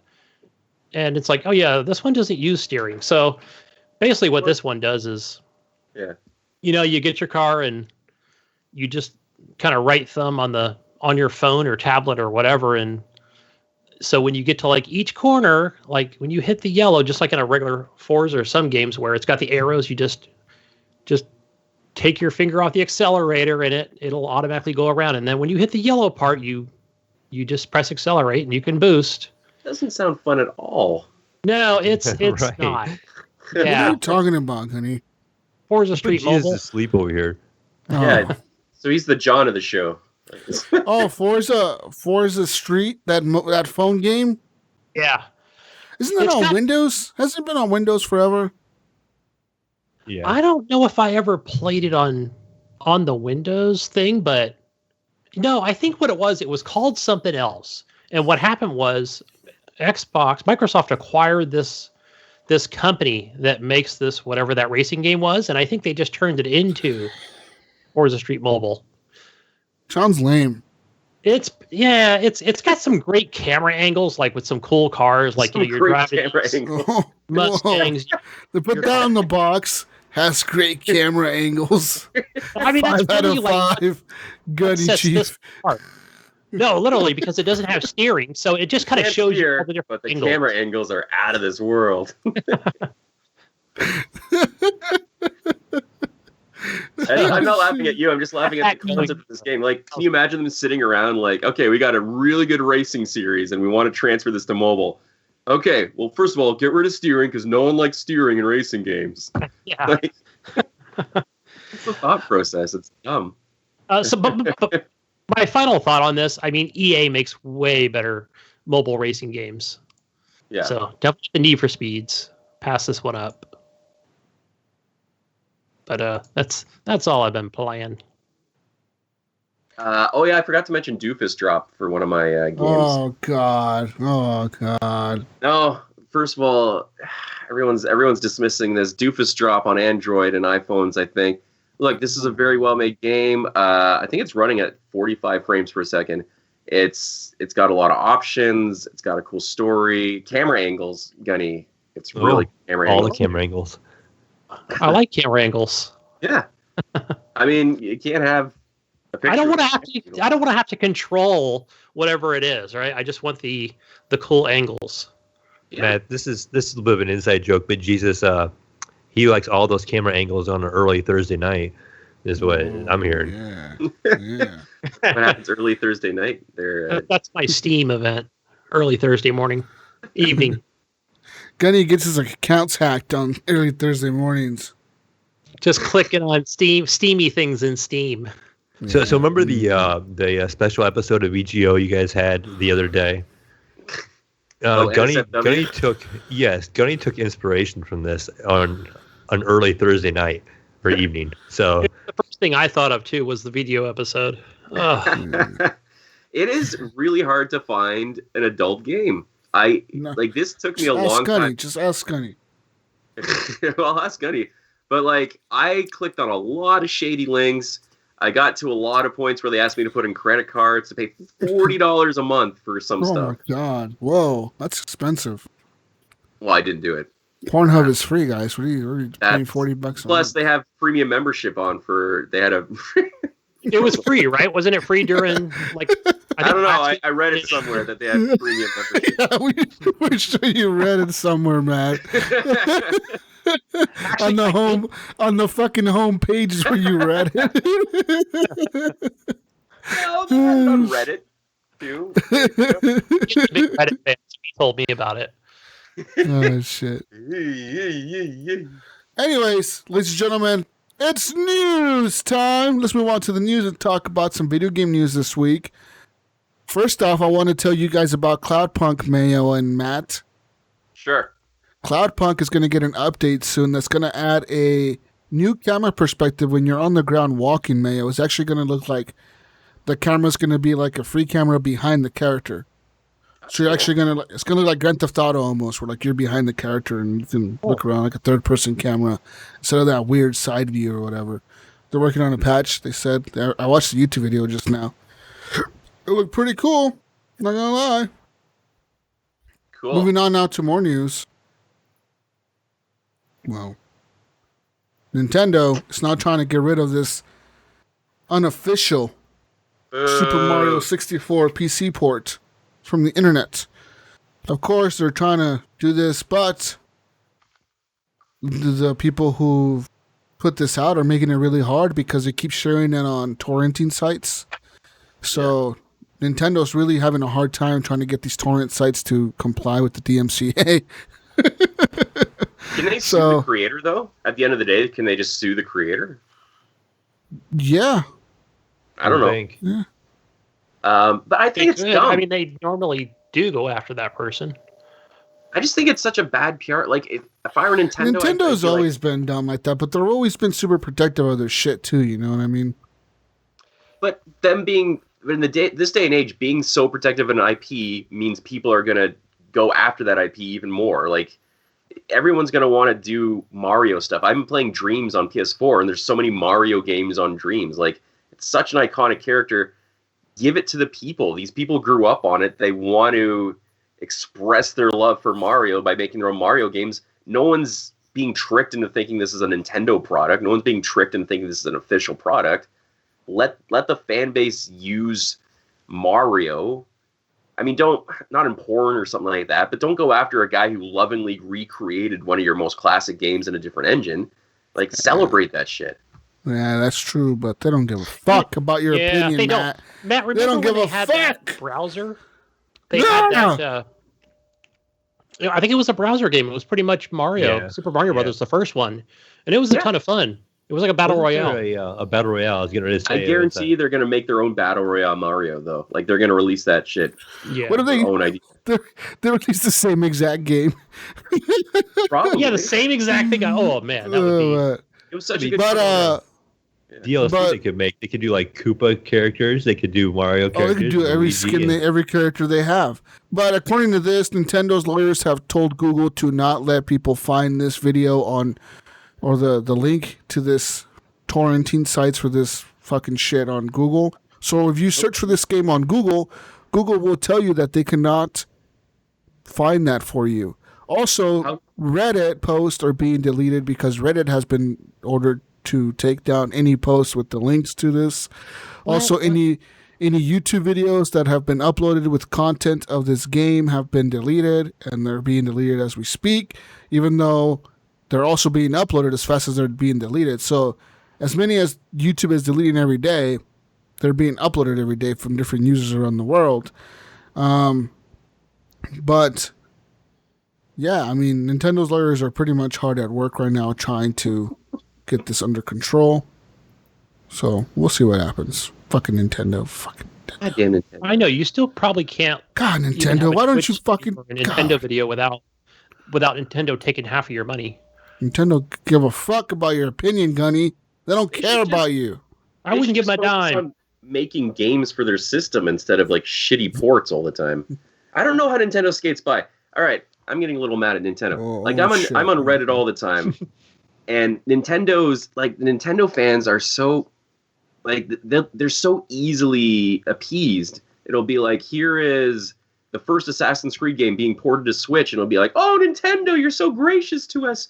You've given us all these old games. There's no first party titles coming out for Nintendo. Like. Yeah. They get all this great love, but what is Nintendo really doing right now? Animal Crossing, bro. Animal Crossing. Yeah. I mean, it did take a while, that is for sure, for that to come out. And is that even made by Nintendo? Is that made by Nintendo? Smash Brothers, and yeah, they're a decent developer, but in terms of like a publisher, like you leave Nintendo alone, Matt. How fucking dare you, dude? I've got a Switch, and it's somewhere that I haven't used in so long because I'm not a fan of Animal Crossing. You know what am I going to do? You would be using it if you cared about good games like Animal Crossing.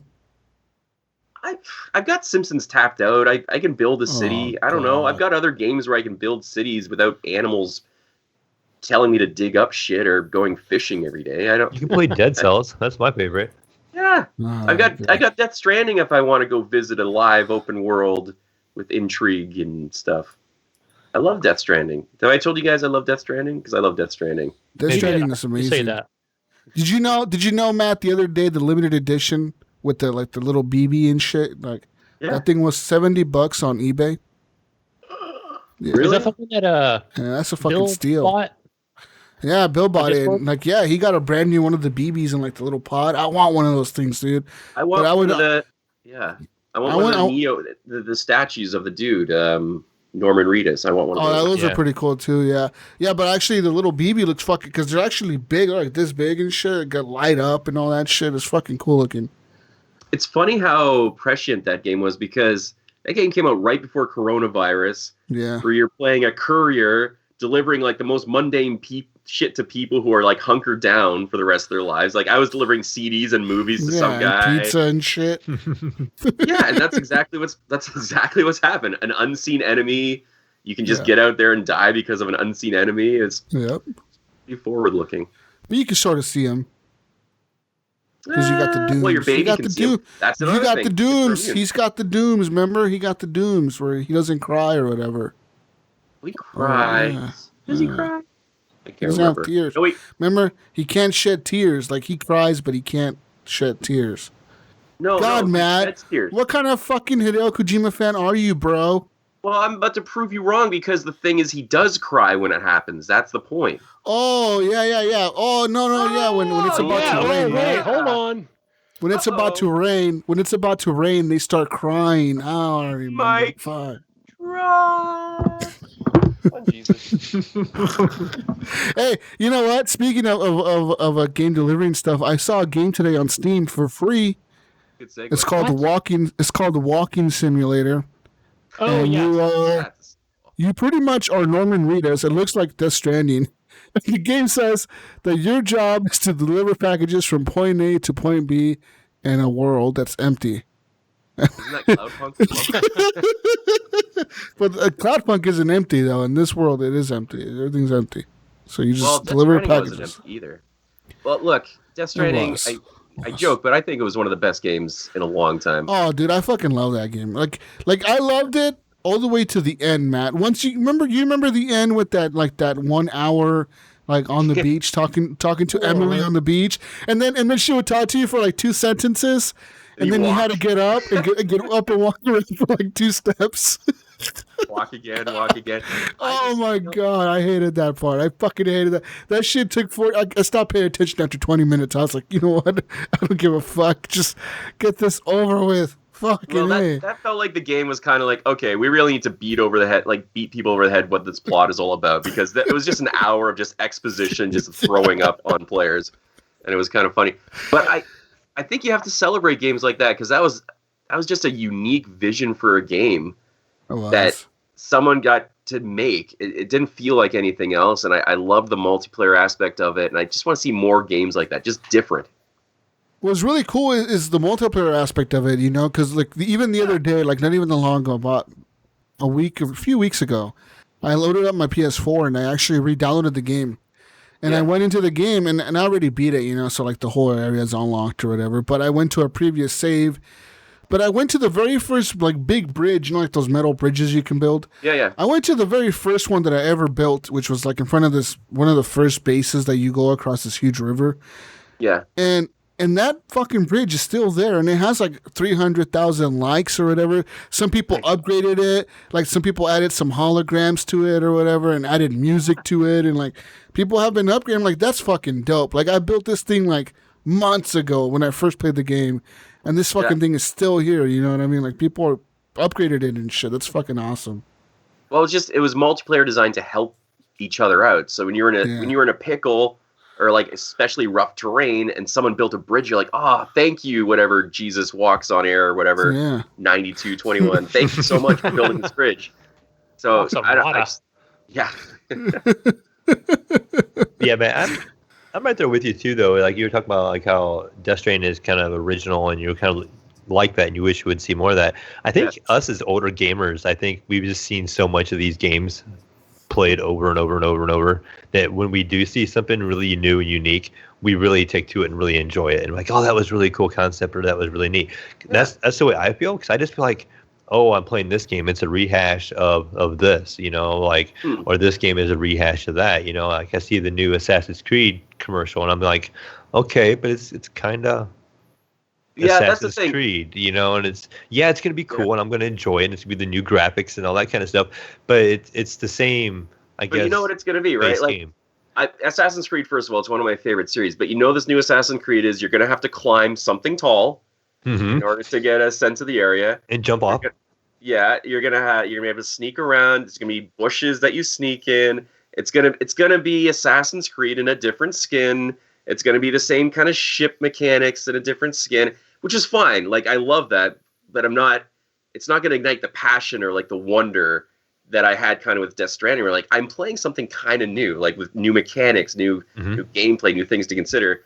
This is more just like, yeah, I love cheeseburgers, so jam a cheeseburger down my face for the next month. Like, I'm not going to complain, but it's not going to make me remember it too much. I played Odyssey for, I think, 2 months straight. I can't remember a single mission in that thing. Like, nothing really stuck with me or resonated with that. Alexio, you want the drachmas. Drachma. I told you the time I was in Toronto and I was doing I was doing an audition, and I heard Assassin's Creed voices. I heard the female voice and I heard the male voice in the background. And I'm like, oh, who's playing this game? No, it was the 2 actors. They were recording the DLC in the studio next to me. That's fucking sick. Shit. That's fucking awesome. Cool.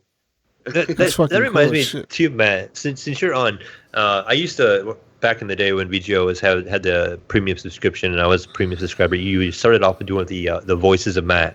Have you thought about picking that up again? Because I really found it interesting. Your first one, or maybe 1 or 2 in, it was one you had with Dom from Gears, and I loved listening to that, and that was like my first real taste of Matt Bradford, and listening to that, I really enjoyed it. And I've always kind of waited. I know you've mentioned one time before about bringing it back, and then I still haven't really seen anything. But it's just it takes a long time, because with those it's like 45-minute interviews, and it's a lot of time setting those up with like agents and stuff, and it is a lot of work. And so I put out a bunch of feelers since then for other actors. It just hasn't panned out, and I don't know. I'd love to do it more one day. It just kind of fizzled out. I can imagine. I mean, you probably you can only get so far with it because you can only get so many people on, and then that's where you're at. So maybe I don't know if you had like a backlog. Eventually, you could get so many people and then release them, as you go, or how you're doing that. But I was really enjoying them. Oh, thanks. You're the only person I knew who listened. No, I know a few people. I know a few people have listened, but like on the VGO app, it was kind of a different kind of thing because a lot of the VGO shows, which are great by the way, it was just kind of people talking about their lives and stuff like that from their point of view. This is something like I don't want to get too much into it. I'm not saying like I put more work into it. Obviously, everyone puts work into it, but this is something like I had to plan so much in advance, and then it kind of just went out there and kind of that was it. So I don't know. We'll see. I might get back into it. Maybe I'll interview you. There you go. But thank you. I appreciate the kind words. No, it was neat because I did interview one of the guys from Disco Elysium right after I played the game. And it was nice. just neat. Yeah, it was just neat going behind the scenes with the games I love. That was my whole voice acting. What fucking voice acting did Disco Elysium have? It was all reading shit. You're all reading shit. No, it was all voice acting, dude. When you played Buddy, the partner. Remember the partner? You didn't play enough of this, Jesus. You didn't play enough. No, but you're right. Like it was usually voice acted for the first like 3 interactions with somebody, and then it was all text. Because to voice act this thing, it would be forever because there was so much. Well, yeah, there was a lot of dialogue, a lot of things to read. So yeah, I get it. I get it, man. I guess. See, that's why you make the big bucks, Matt. You get paid to read. We get lazy over here to do that. We just want somebody like you to read it to us. Yeah. That just makes it worthwhile. I'll do it. Yeah, I'm not getting many voicing gigs these days. I won't lie to you because there's no studios open. Yeah. True. Everybody's working from fucking home. Yeah. Anyways, speaking of working from home, Dying Light 2 has apparently been in development hell according to a Polish report. That's right. So, according to some employees over at Techland, development on Dying Light 2 has been absolute hell, and it's a total mess. So supposedly, some people are saying that they've been frustrated and unhappy with the working conditions as well as the game's general direction. According to a few of them, Dying Light 2 is roughly a year away from release, and there's no core gameplay loop, including the lack of a vertical slice. And many point towards problems with the game's director, Adrian Sisuski. How the fuck do you pronounce that name? It's Polish. Wait, there's obviously. No gameplay loop? What does that mean? I don't. Well, let me tell you. Supposedly, Dying Light's 2 lead writer, Chris Avellone of Fallout New Vegas fame, wrote a coherent story with an interesting world and factions.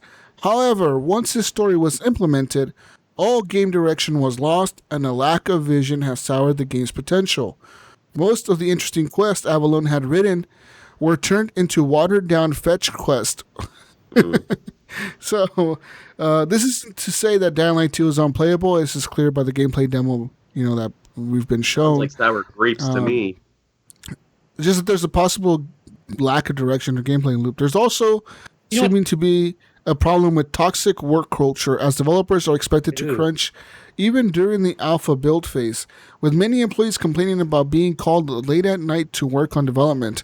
A recent review for Techland by a current employee on Glassdoor cites that, quote, upper management blocks good initiatives, doesn't listen to feedback, and desperately avoids any changes, and they don't trust its developers. They also describe the workplace as a chaos, lack of high-level management, and lack of planning. However, according to the article as well, Avellone has denied a sour relationship between him and the game's director, as well as a few game designers who stated that Dying Light 2 has a stable build right now and that everything is fine. Closing with, yes, we're still working on Dying Light 2, but that's just how games are done. So, what do you guys think? I say fire everyone. Yeah, fire them all. I mean, you're going to have to at this point, right? Everybody's going to have to go their separate ways. I think once the poison's in, it's done. Just fire the whole dev team. Gunny, they've been working on this game for years. Fire the whole dev team. What the fuck? Yeah. Give it to someone else. Give it to someone who cares. Yes, there you go. Yep. CD Projekt Red. I like the first one. No, I reversed that.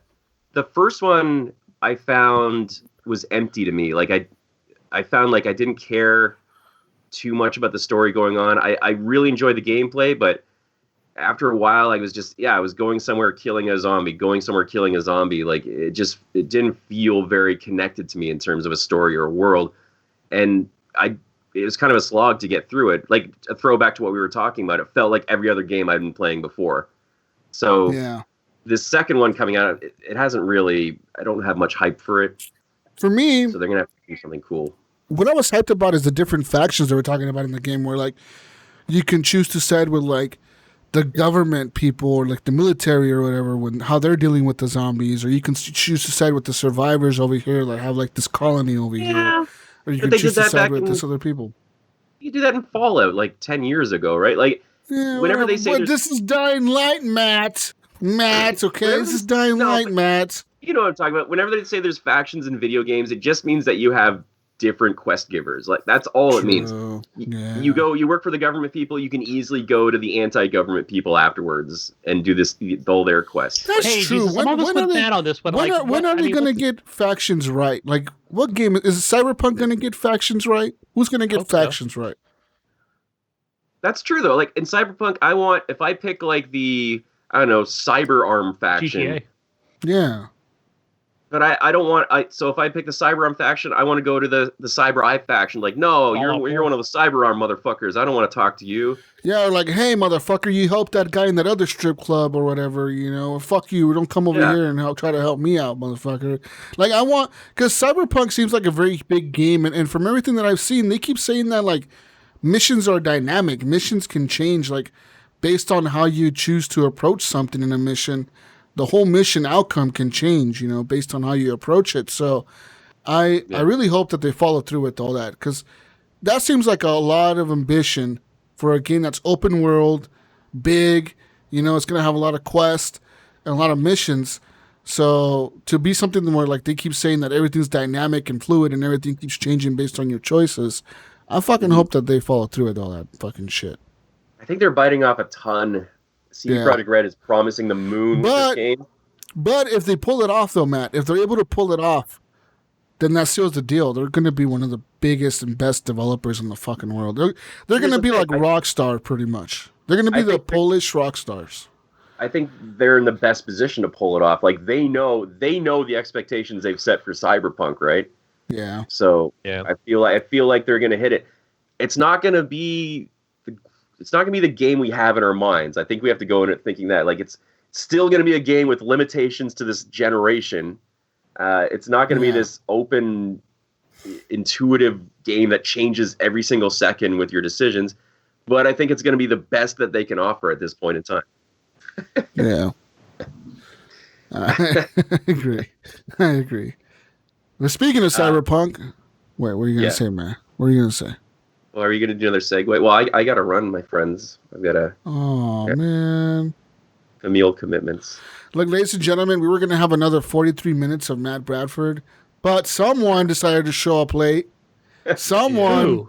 Who? Someone was early on here. Saturday. Someone wasn't here early on a Saturday. 45 more minutes of Matt Bradford is what you would have had, ladies and gentlemen. We could have done all the news with Matt. All the news. I had so much. I had a whole bit prepared. He had a whole thing. Video. You should have heard the things he had planned out for this show. You guys should see Matt right now. He has Tiger King on his background. He had a whole thing set up. I had a whole Carol Baskin sketch going on. Gunny fucking ruined it. God damn it, Gunny. I didn't do it. I was updating the document. I was here. I was working. You weren't here. I got nothing left. You got all my good stuff. It's been like 2.5 hours. You got all my good stuff. I can't. Yeah. You squeezed me dry. I don't know what else to talk about. Whoa there, Matt. Anyways, Matt, thank you for being on, dude. Yeah, where can people find you? Thanks, Matt. You can find me at Matto McFly, MattoMcFly. Video Game Outsiders, Tuesday nights at 9:00. Zombiecast podcast, Monday nights at 8:00. I guess I should tell you where, right? Video Game Outsiders is at the Riot Network. Zombiecast is at All Games Network for the foreseeable future.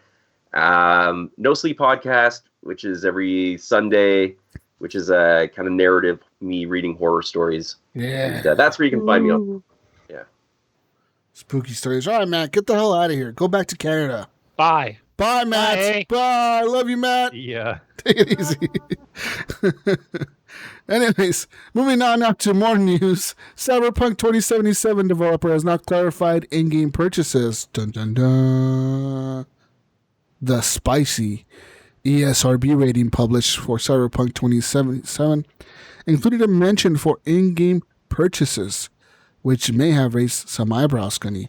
Considering that CD Projekt Red always expressed a firm stance against microtransactions in the game, the mention certainly sounds off. So Twinfinite reached out to the studio directly to seek clarification on the issue. A CD Projekt Red representative explained that the in-game purchases descriptor is now required for games that may receive expansions in the future. So if you're going to release DLC for a game, you have to have in-game purchases on your ESRB ratings. Since we already know that the game will receive expansions after its launch, as mentioned in the latest investor conference call, this solves that mystery, Gunny. CD Projekt Red is also planning a reveal event in June, so it's likely that we'll see more about the game then. If you want to learn more about Cyberpunk, blah, blah, blah. But to me, if they're planning an event in June, that sounds to me that they were going to plan to be at Xbox's E3, and they were going to talk about Cyberpunk, and they just didn't have the chance. Because now E3 is canceled, so they don't have that platform to speak about it. You know what I mean? Yeah, so I figured it'll be at, it'll be the online. It'll be their own video. Stream. It'll be their own thing. Yeah, it'll be their stream. It'll be like on Twitch, breaking world records. Yes, Moving on now. For sure. Moving on now. Oh, this link is a good link, guys. I don't think this is a good link. It's not loading up. Don't press it. You guys give me a bad link. EA is still planning to release 14 games over the next 11 months. That's right, even with this global workforce largely working from home. EA says it's forging ahead as planned. Earlier this year, EA announced that it had 14 games coming in 2021 fiscal year, which started last month. Yes, the fiscal year started last month, Gunny, for 2021. That's right. During today's investors' calls, EA restated that figure, despite many of its employees working from home due to the COVID-19 bullshit, blah, blah, blah. They still plan to release 14 games between now and next April. 4 of the 14 games will be sports games, so we know that much. We know FIFA is going to be one. Madden will be another one. NHL will be another one. And one unannounced sports game. I'm assuming it's probably NCAA or something like that. There's no word on platforms, but, whatever. We'll see if they're going to come to PC or not. So, 4 more games, which will draw on the breadth of EA's IPs, such as Command and Conquer Remastered, said CEO Andrew Wilson. So, there's going to probably be a Command and Conquer Remastered in there, probably a Burnout Paradise for Switch, along with the new Medal of Honor VR game. So that's 5, 6, 7, 8, 7 games already listed. So they got 7 more games, Gunny. And nice. They said 2 other games will be mobile, so that's 9 games. And Wilson, nothing else is specific to announce except to say that EA has a new IP in development and a number of new incubation products that are starting to come together. The new Battlefield will not be on that fiscal year of new games. That game will release sometime after April 2021, but it is progressing very, very well, according to the CEO, Andrew Wilson. That's right. He would say that, obviously. EA expects a good year ahead despite of the COVID-19. They anticipate $5.5 billion in net revenue. So, there you go. Good time to be EA. Make $5.5 billion. Their stocks just went up from this announcement. Do we turn our executive? Wait, what are you going to say, Gunny? What are you going to say, Gunny? I was going to say, I think that, excuse me. I think with the thing that I think we would be just more interested in is to see what they have on their spotlight from other smaller studios. The new Anthem. Anthem 2 is coming next year, guys. Woo! We got there again. Anthem 2. Everyone's gonna be all guys. You guys like the Iron Man suit? We brought it back. I was thinking something more like a Way Out, like something from those guys or somebody else. Bring out more. A Way Out is now Iron Man suits too. No Way Out. Everyone's got Iron Man suits. They're $15 DLC. Okay. Every game that we have has Iron Man suits now. What if Anthem comes out? Anthem 2 comes out, right? and it's a PS VR title. Okay, no, don't want Don't it. think you'd like it? No, fuck no. It'd be basically your Stupid. Iron Man suit in VR. It'd be that Iron Man game. The fuck you talking about, Mayo? Be that fucking Iron Man game that's coming out for PlayStation VR, which has been you think they're canceled. just going to be like scrap Anthem 2 altogether? Do you think? You think they should? Anthem 2 is not a thing, Mayo. They scrapped that thing as soon as Anthem failed. Anthem 2 is not a thing, and if it is a thing, it's not coming out for the next fucking 6 years, probably. They want people to forget all about Anthem 1. They want, I would say probably 10 years, maybe 15 years we'll see Anthem 2. When Gunny's like 79 years old. I'll be an older man. How old are you now, Gunny? Gunny will be playing with arthritis, all right? Leave him alone, guys. I'll be playing with that new virtual controller. I don't need a controller. Doom Eternal head Marty Stratton weighs in on the OST controversy. Doom Eternal executive producer Marty Stratton has issued a statement in response to the recent controversy surrounding the game's original soundtrack. Released after composer Mick Gordon distanced himself from the project, prompting a backlash in part against id Software. In a lengthy open letter posted to Reddit and confirmed by GameSpot, Stratton expresses respect for Gordon's work but explains the background of the OST release.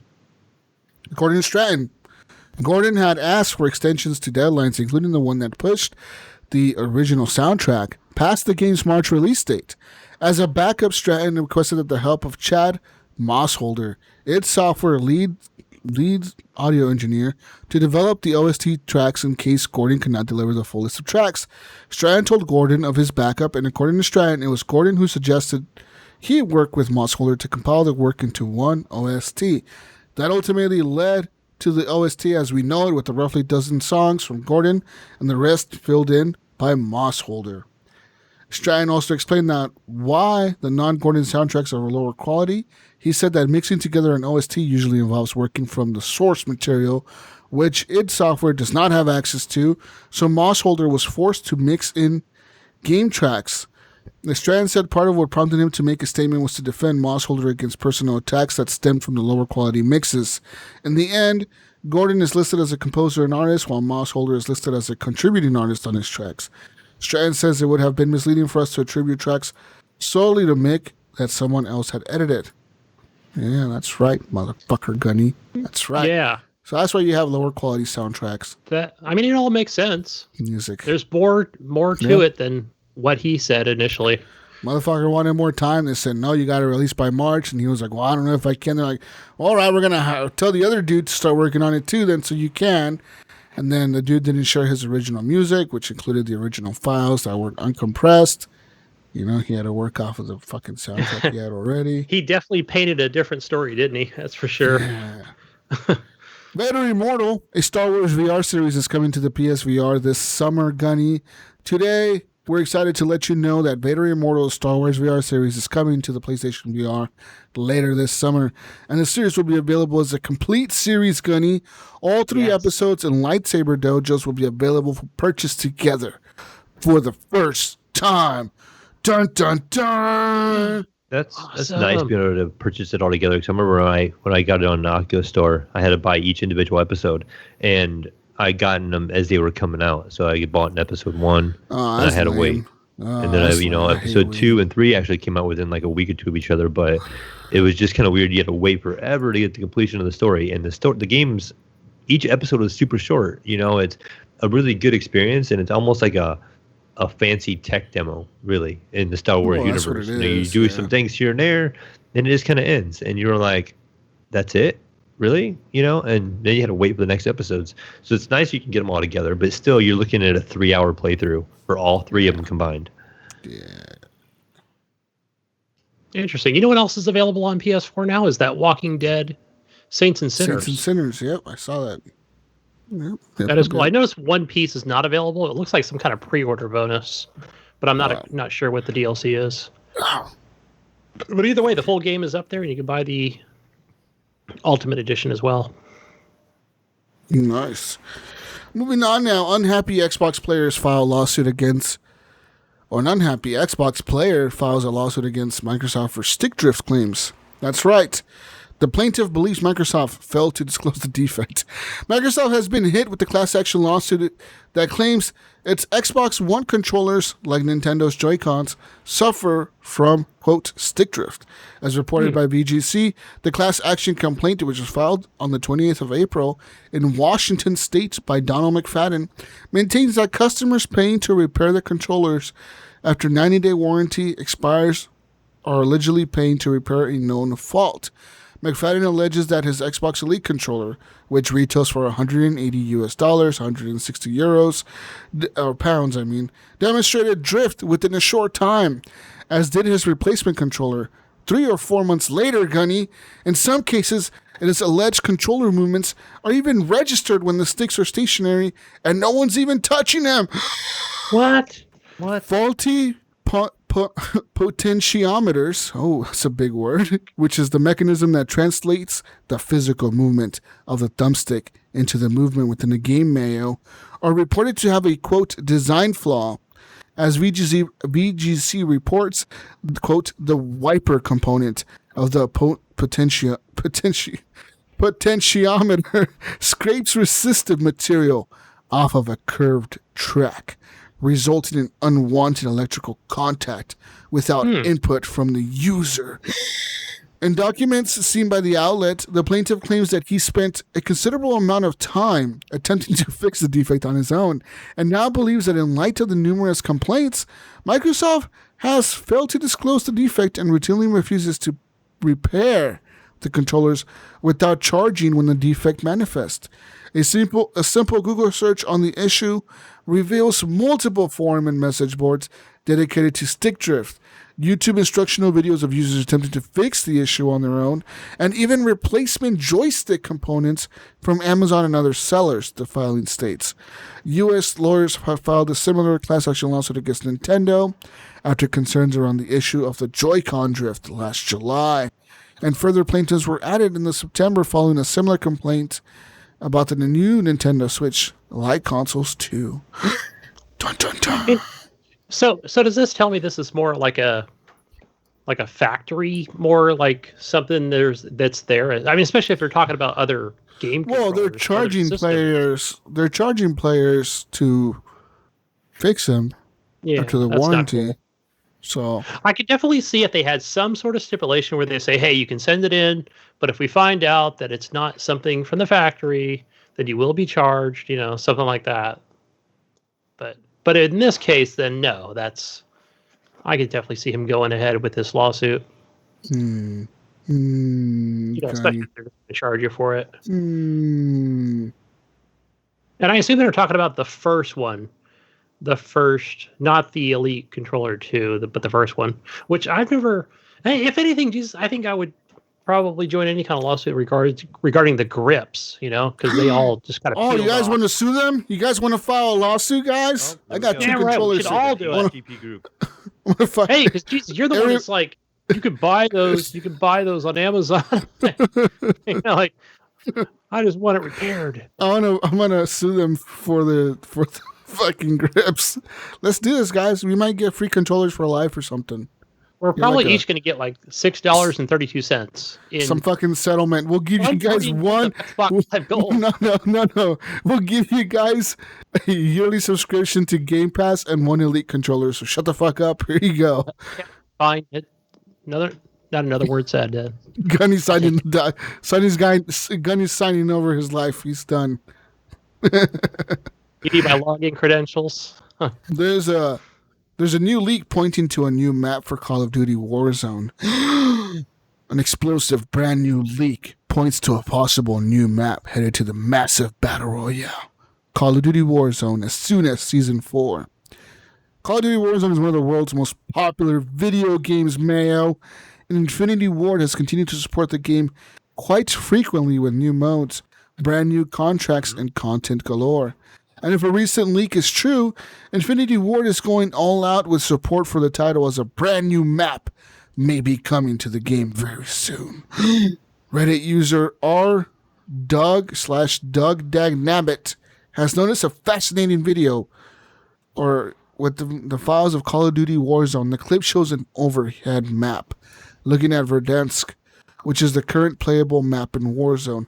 Suddenly, dozens of red dots appear on top of the Verdansk area, perhaps indicating that it was attacked by missiles or even nukes. And then the video pans over to a different area of the massive territory and shows Urzikstan, a land of desert, mountainous regions, and urban settings. Urzikstan is a fictional country within the Modern Warfare universe. It's entirely possible that Warzone's new playing grounds are in this country. Fans have recently wondered if a new Warzone map could take place in a Chernobyl-type setting, which would certainly be intriguing as the series has been dabbled in single-player missions and multiplayer maps within that mind in the past. Urzikstan would also seem to be a natural fit as the assets are already created. The area was heavily used in the campaign in Modern Warfare, and it would create a lot of fun battle experiences for the players. The file that was uncovered is labeled as Season 4 in the files, which would indicate that this new map could come out as soon as the beginning of Season 4 of Modern Warfare and Warzone. Season 3 of Modern Warfare and Warzone began April 8th and is currently planned to run through June 1st. This would mean that the Season 4 would begin on June 2nd, so fans can start the hype train now. Dun, dun, So dun. I think if we see this like in let's say a Warzone type map, but wouldn't that also bring over at least two other maps for the multiplayer? Yeah, obviously, think? yeah. Yeah, because every time the season comes out, the new like 2 or 3 maps come out for the multiplayer. Yeah, it's never just one map. I mean, I can see the one for Warzone, but at least 2 or 3 for regular multiplayer. Yeah. Got to keep it fresh, man. Keep it fresh. Definitely. That is for sure. Is this a real article, Gunny?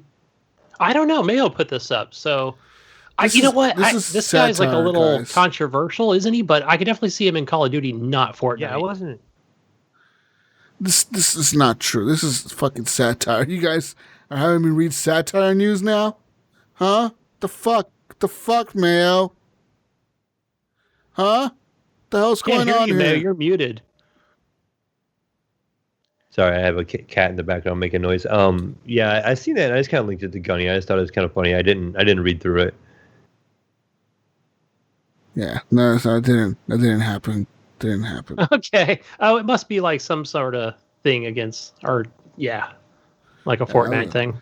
It's a satire thing, guys. Come on now. Come on, guys. Come on, fellas.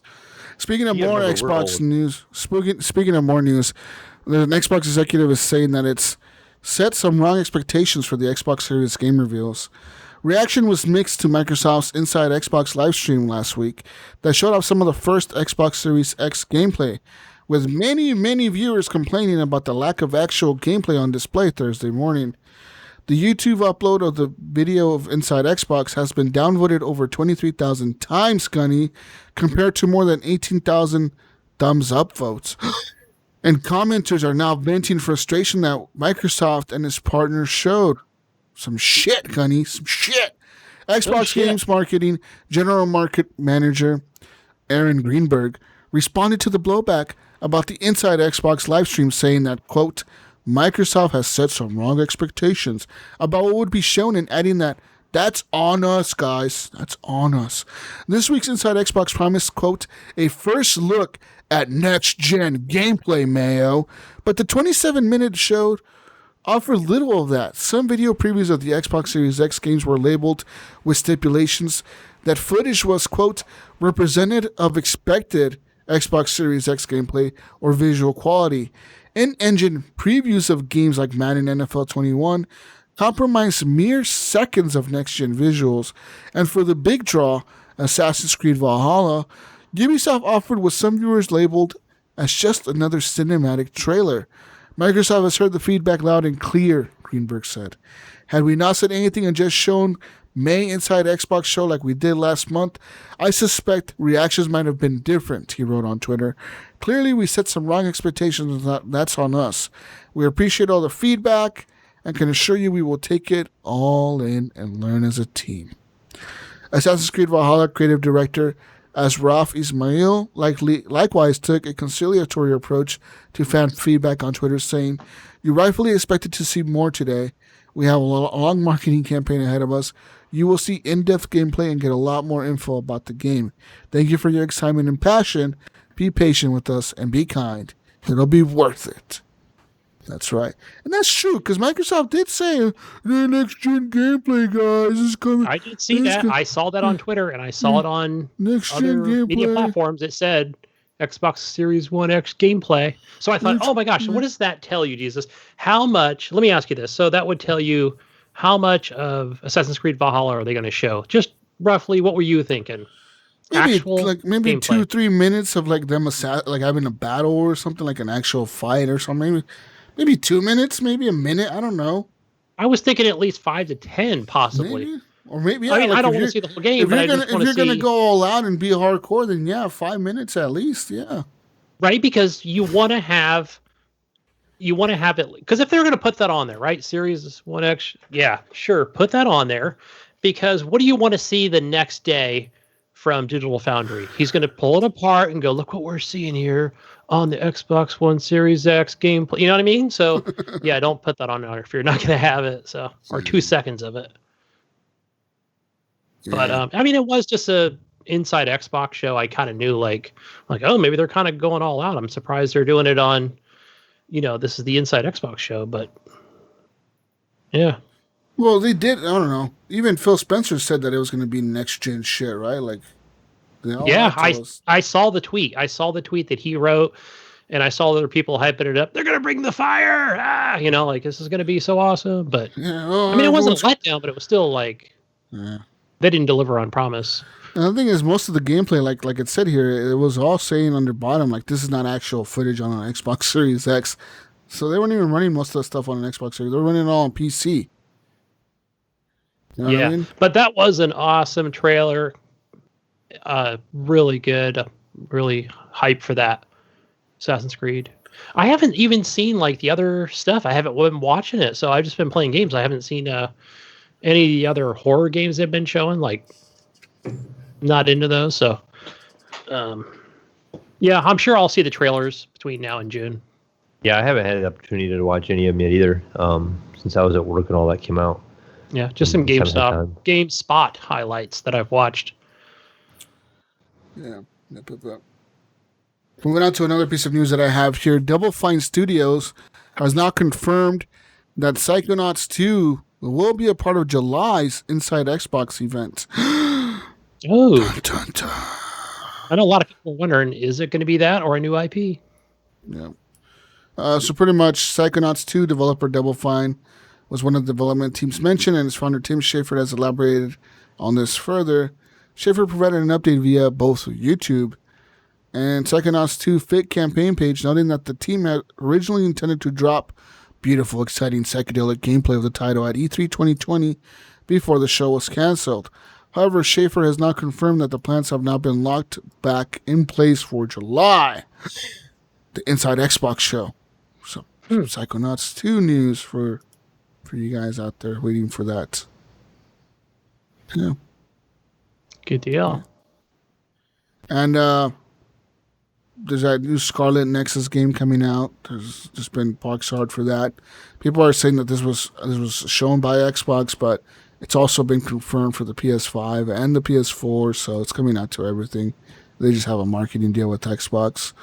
And right. And that's really it. I mean, that's all we have for news. Really, nothing else.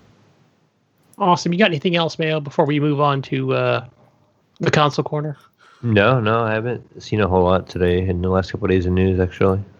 Okay. All right, folks, moving on to the console corner and some of our free games from our favorite launchers. For the month of May, your PlayStation Plus games are City Skylines, the PS4 edition. I should play this now. I'll just play more PS4 because Cities is my favorite game. And your second one is my least favorite game, Farming Simulator 19. I think I own this on the Xbox One, so go ahead and, if you want to be a farmer, go get that. Wait, on what launcher? The what? Oh, no, on PlayStation Plus. Farming Simulator. I own that on Epic. It's cool. Irony there. You know how I mentioned it before, like all these games that come out free are all on the Epic Store. Yeah. Yeah, PlayStation, come on now, you can do better. But moving over to the Xbox One, your Games for Gold, you still have for the first half of May that V-Rally 4. I think I played the first race of it, and it's all right. Gunny, you don't like rally games? You don't like rally games? I do like rally games. One of the things that I've been eyeing is Dirt 2.0. They have a Colin McRae cars. I want to get that. I'd rather get that than something for V-Rally 4. I mean, Gunny, do you like to be the co-driver or the driver when you're playing rally games? I want to be the driver, the lead driver. I saw a thing today. I don't know where I saw it, but it was about rally drivers, and it was about the co-drivers and all the shit they have to do before like a race. You know, like they have to like them and the driver go on the course and drive the course that they're gonna race on, and they have to take handwritten notes. Like they don't get notes like fancy typed up notes. Like no, they have to like handwrite notes on like a fucking notepad or whatever.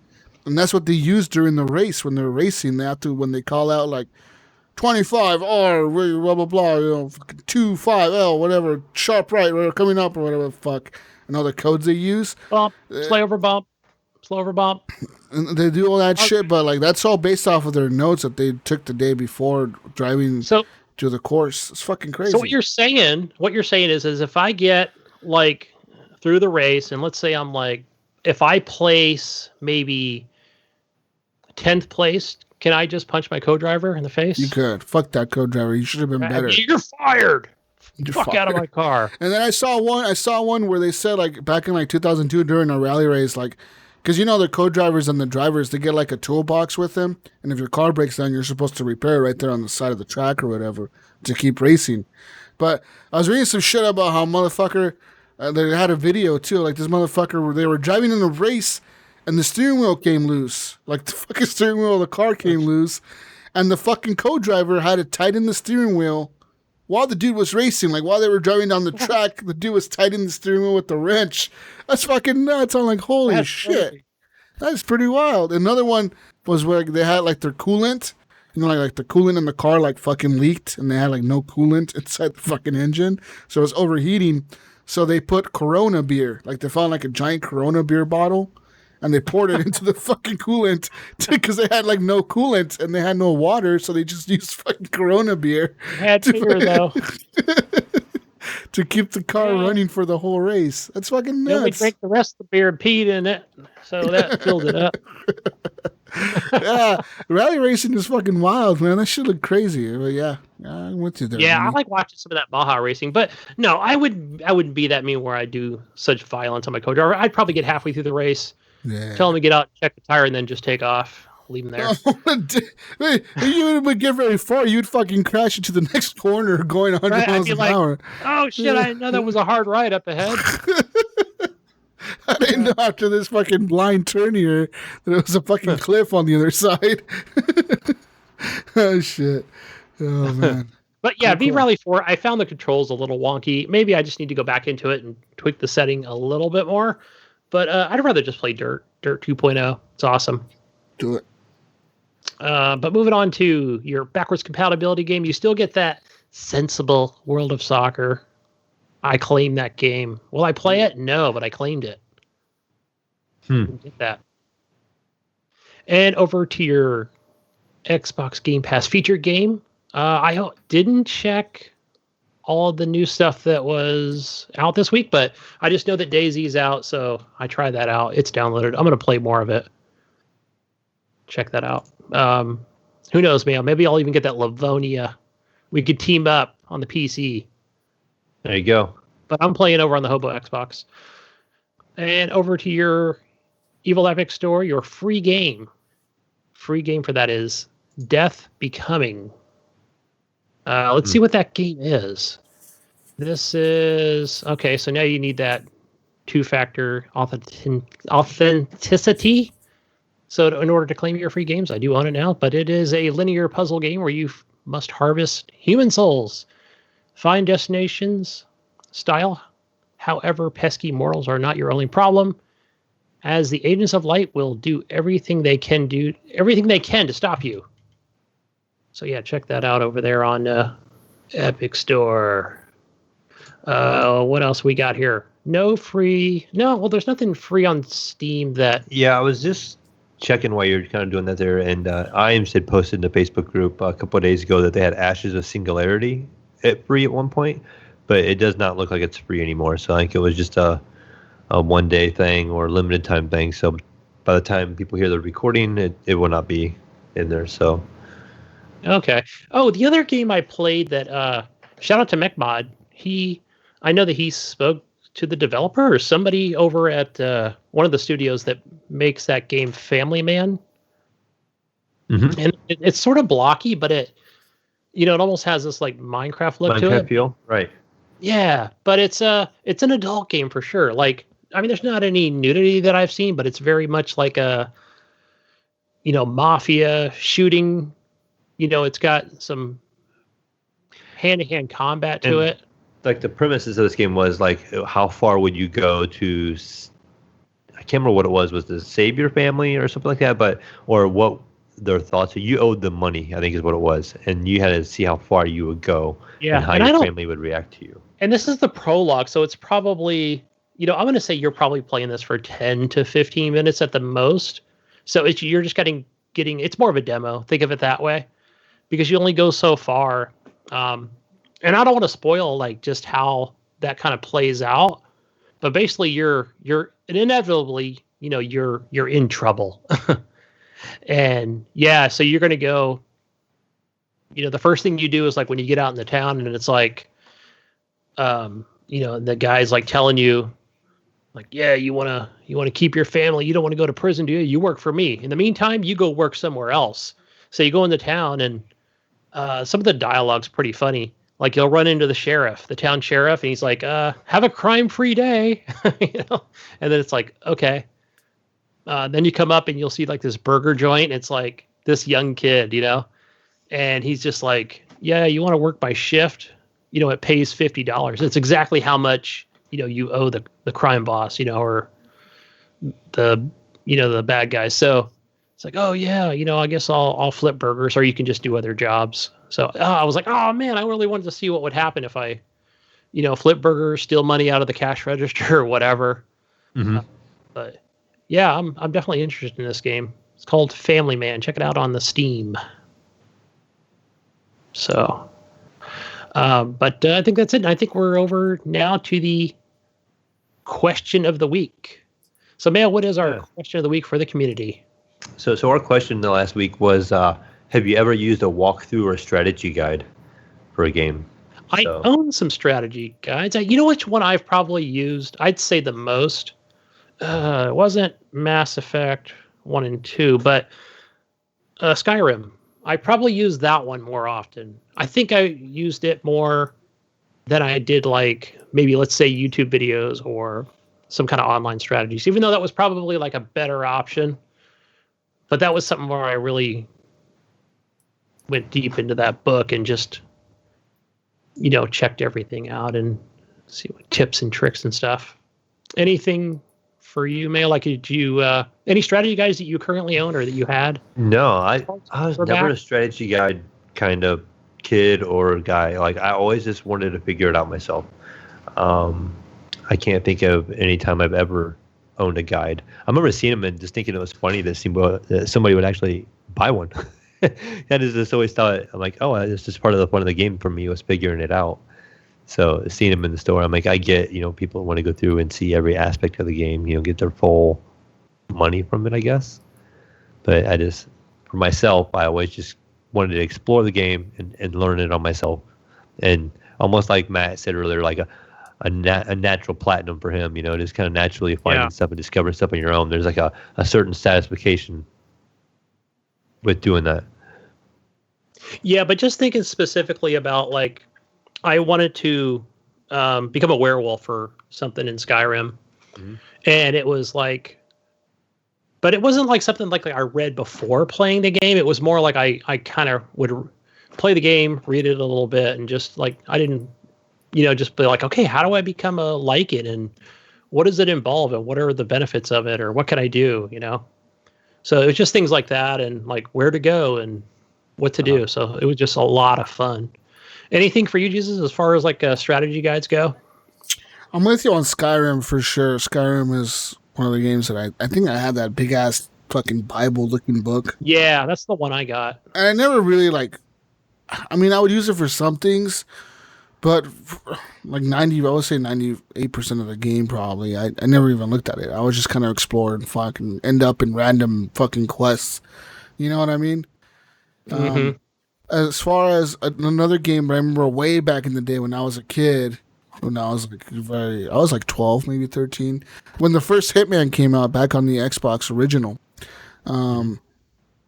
I had the book for that game, for the first Hitman game, and like that book would show you how to do all the assassinations and like how to get the perfect endings, and that's truly how I learned how to really play the game really well, was learning from that book. You know, that book taught you like, okay, you need to pay attention to what people are saying, how the characters are moving, the patterns. You gotta learn the patterns of the NPCs to like throw off a guard or sneak past a guard or like sneak past these certain bodyguards and shit. And that's kind of how I fell in love with the series of Hitman. You know, speaking of Hitman earlier, because I that game would be hard for any fucking kid, but me having that book, I fucking figured it out. You know, that fucking book helped me out, and next thing you know, I beat the game like 14 times or whatever the fuck. I beat it so many times. It was ridiculous how many times I beat it, but ever since then, you know, like all the other new games, I think I bought the book for Absolution when I bought Absolution, because I bought that at GameStop and they offered me the book for like $5 or something. It was a discounted thing. You know, they do that sometimes at GameStop where you pre-order something and they'll be like, hey, do you want the fucking guide for $5 more or whatever the fuck? And I was just like, oh, fuck it, you know. And I remember looking at it once in a while, like glancing at it, but I didn't really give a fuck. I was like, if I need to find anything, I could just Google it. You know what I mean? You don't have to read a fucking book. You can just Google whatever the fuck you're looking for. Yeah, because that's when I know that when I bought a 360, like even though I might have had a strategy guide, one or two there that were on the cheap that I probably did pick up used from GameStop. I mean, I wasn't a collector of any kind, but I remember just going on YouTube and pretty much you can almost find like any of the games that were coming out at that point where people were like, you know, how they would upload these videos, you know, and they were always like, how long were they? Like 20 minutes, I think was like the longest YouTube video you can have at the time. Yeah. And yeah, it wasn't like the YouTube of today, but for sure. Yeah, it was, yeah. But yeah, when I was a kid, for sure though, man, I'm talking like original Xbox. That's when I played those first Hitman games. And yeah, that's when I've got these strategy guys and I found out about them really, and I started playing them. Other than that, before that, I would steal I don't know if you guys remember these. I don't know if you would consider them strategy guys, but they're really not. They're more like cheat books. You remember those books that they used to make back in the day that had like all the cheat codes in them for like every fucking game? They had them for like every game on the consoles. Like if you had any fucking game, really, you just fucking like search for the game from A through Z or whatever. And I remember those books as well, man. I remember having one of those, and that thing was fucking cool, man. Because, you get like Grand Theft Auto 3 or some shit. You just go through the book and find all the cheat codes where you're like, infinite health, infinite guns, infinite this, infinite that. Just fucking spawn this car, spawn a tank, spawn that. Yeah, oh my gosh. That was so much fun in GTA 2. Yeah. Gosh, I would just do hours of that in GTA 2. Just get in the tank. God mode. Pretty much, even in Grand Theft Auto 3 or Vice City, I remember getting into the tank and just fucking drive through the whole town. You'd still be alive in the burnout carcass of a tank. Yeah, that was so much fun. And I'd be like, what do I do? There's nothing I can do. I got to quit the game.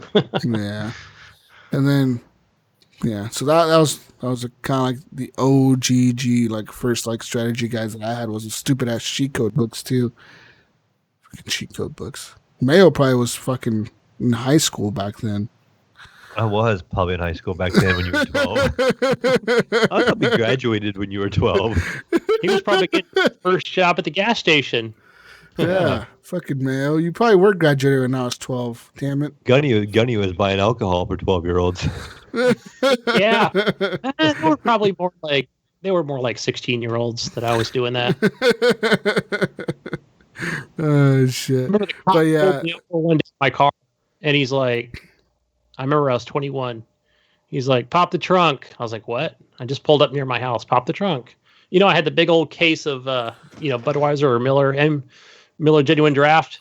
The big ones, right? The 32 can ones. And who's that for? I'm like, me. I'm 21. Yeah, you were buying it for those 16-year-olds, weren't you? I'm like, no, officer. So, anyway, moving on now. Answers here from Mandalorian, and he says that yes, he's used the guides multiple times for Hellblade, but just bits and pieces. Nice. Commander Nips says, "Oh yeah, when I was playing Tomb Raider or God of War, fucking loser. What a loser. Uses it for Tomb Raider or God of War. What the fuck? Eric, can't you just play through Tomb Raider? Yeah, wow. Wow, Eric. He's trying to find every collectible. God. What a fucking... Damn. Be ashamed of yourself. Utter confusion. He says, all I have to say is I used to play a ton of JRPGs and wanted to get that 100% completion, just like we were talking about. He said, thankfully, I dropped that extremely stressful habit. Good. So he just had that habit. Had to do it. Had to get in the guide, and he probably had notes. Altered, I'm going to ask you later on your Discord. I'll ask him about that. But moving on to Nipron, he says, does looking up how to do raid encounters count? Yes, it does, Nipron. Sometimes as a team, we like to go into a raid with no guide, but we'll be there for 10 hours trying to figure out what the hell the big red button does. Yeah, I've seen that in Destiny. I'm like, what in the world are they doing? Definitely a strategy to it. Mm-hmm. Jedi of Light says, yes, strategy guides are great for expanded game information, not just a game walkthrough, but for things like Dark Souls and Bloodborne. He used every strategy guide walkthrough, wiki, and YouTube video I could find to get through those games. Cool. Ghost Nico says, yes, the best strategy guides I've ever used were for Metal Gear Solid 4 and 5. The amount of Easter eggs found in a Kojima game is crazy, so it's fun to go back to these games with the guides to find them. And that is true, Ghost Nico. Fucking Kojima. Yeah, I think I found it. Go ahead, man. Oh, I was going to read Jeffrey Rittenauer. He says, absolutely. He says he used them for Lego games. He says, let me tell you that with a walkthrough, without the walkthrough, it was near impossible. Sometimes it'd be a little glitchy, and even through the walkthrough tells you exactly how to get the gold brick and where it usually is. He says he'll play the story all the way through, but if you wanted the collectibles, there have been games that I've played through several times and have found like 90% of the collectibles. And it says you almost have to know exactly where they are. Yeah, or exactly how to get them. I know that me and my son, when we play through those Lego games, like we were never... I mean, he would replay it just to kind of replay it, but I noticed my son's just like me, where he would kind of chase those gold bricks, like you had to work up to it, but yeah, they were tough to get in some of those games. Josh Boyd says Super Mario Brothers 3 or Super Mario 3. Yeah, I remember seeing guides for those. Richard Jimerson says Morrowind and Oblivion. Wouldn't you kind of need those back for those games? I mean, this is pre Skyrim, so pre YouTube. Mm-hmm. Those would be extremely helpful tools to have a strategy guide. And of course, Normie says yes, I use them if I am stuck. She also has a question for us. She wants to know, is using a walkthrough a form of cheating? No, it's a guide. A guide, Normie. It's kind of like how you get on the forums in Animal Crossing to see how much the turnips are, right? To enhance your game, to make the game better, right? Yep. Maybe. But I think that's all we have for our Q&A on this week's question of the week. Man, we haven't decided on a question for next week. Is that the one you're kind of pointing towards? Yeah, I say we work on this one right here next. So next week's question is, what's more important in a game? Is it action or story? Look forward to hearing your answers next week, folks. Well, that depends on what kind of game we're talking about. Oh, that's true. But I guess we would be talking specifically about a story game that has action. So we're talking about a story action game? Yes. Okay. So we'll be putting that up in the Discord and the Facebook. It's a very broad question, guys. You guys are coming up with very broad questions. I don't appreciate it. We come up with a better one. That might change. If you want to change it, do you see anything else on the list? But I think we just had one other one up there. The other one I didn't much care for, so maybe we'll change it. So for you listeners out there, we might actually change it by the time it actually gets posted. But we'll definitely work more on that next week. We'll go with that question, I guess. I don't make the question. Gunny, you're the one who makes the questions around here, all right? You're the guy who does. That's your job. Me and the Mayo does. He's the question guy. No, he's the question guy from now on. Out there. So if the questions are bad, go off with Gunny. I got to an end. Find me. Wait a minute. Everything. What? Hold on, Jesus. Hold on. You were saying something about my... No, this was Mayo talking about my list of PC build. What were you telling Jesus now, Mayo, about my PC build, this document that I showed you? So we looked at some documents that Gunny was sent over, and we were talking about his PC build. And Gunny is going to build a PC with a super CPU. I'm going to call the thing a super CPU. How much was the CPU you were looking at putting in this computer, Gunny? What was that thing like? Was it at least... What was it, like $1,200? I think it was. It was $1,900, Gunny. $1,900. And what was you going to do with this PC that had a $1,900 CPU put in it? Play Valorant. Play some Roblox. You know, Valorant could be running a potato, right? No, I know Jesus. You told Jesus this, and he was giving me a hard time. But no, this is for my son. So I Why the hell does your son need a Threadripper, an AMD Threadripper? 32 cores. I know, right? And he's over here playing Roblox. He's playing Microsoft Flight Simulator with ultra settings, everything, controlling real life planes from his house with 32 cores. Yeah, just saying. Give him a break. Yeah, give him a break. He's 14. It's his first time. Like, he plays on a laptop. He doesn't. He's not. Yeah. So. Thank you, Bear, for helping me work on that document. We'll probably end up changing everything on there before it's an actual good build. And who knows, I could probably duplicate that in the future for my next thing. But, Mail, he wants to be like us. He's got even the same Corsair case that we have. Here's what I do, Gunny. This is what I would suggest you do, okay? So you build this new PC, then you give him your old one. Yep. And then you go from there. Oh, you got a new upgrade. Shh. I didn't want to say anything, but he's gonna get the hand-me-down. So yeah, that's what happens. He doesn't need the plan. He doesn't need a new PC. He plays fucking Roblox and Minecraft. I mean, he's fine. Yeah. Yeah, your PC would be great for what he wants to play on, and then you build yourself a new one, and then we're good. Some 2080 Super up in that motherfucker, or 2080 Ti, yourself some 32 gigs of RAM, fucking... Save on that Threadripper and put a 2080 Super in that thing. I definitely got 32 gigs of RAM in there. That's on the list. Yeah, so get like a bunch of other shit, get a nice cooler, some water cooling up in there, and fucking... All the RGB ones. That was one thing where we looked at RGB, whatever. He was like, "No, I don't want any flashy lights on there." I was like, "Oh, come on! Whoa, no flashy lights." No, it's hard really nowadays to find stuff with less flashy lights, because if you start sticking with the major companies, all their stuff has flashy lights, or at least a vast majority of it is. I mean, the one thing he got was RGB that was kind of cool was the motherboard. Mm-hmm. Which was a giant... No, I forgot the name of the manufacturer on that. Gigabyte, maybe? Gigabyte, that's it. So, yeah. Definitely work on that more this week, but I think now we are done.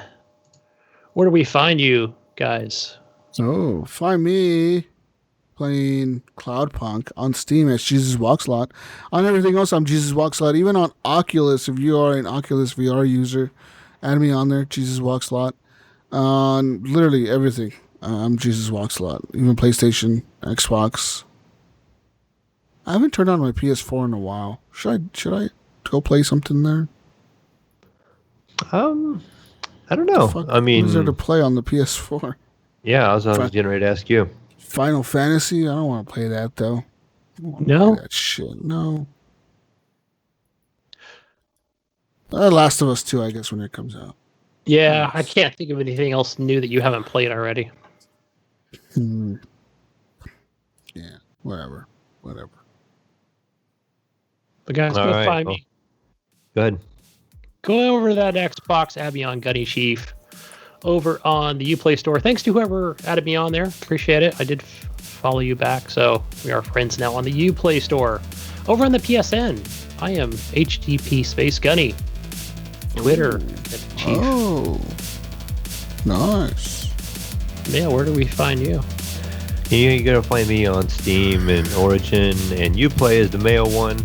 I think you're going to find me on Twitch now. I'm streaming a lot more often now as the Mayo 01. Then you're going to find me on Discord as the Mayo.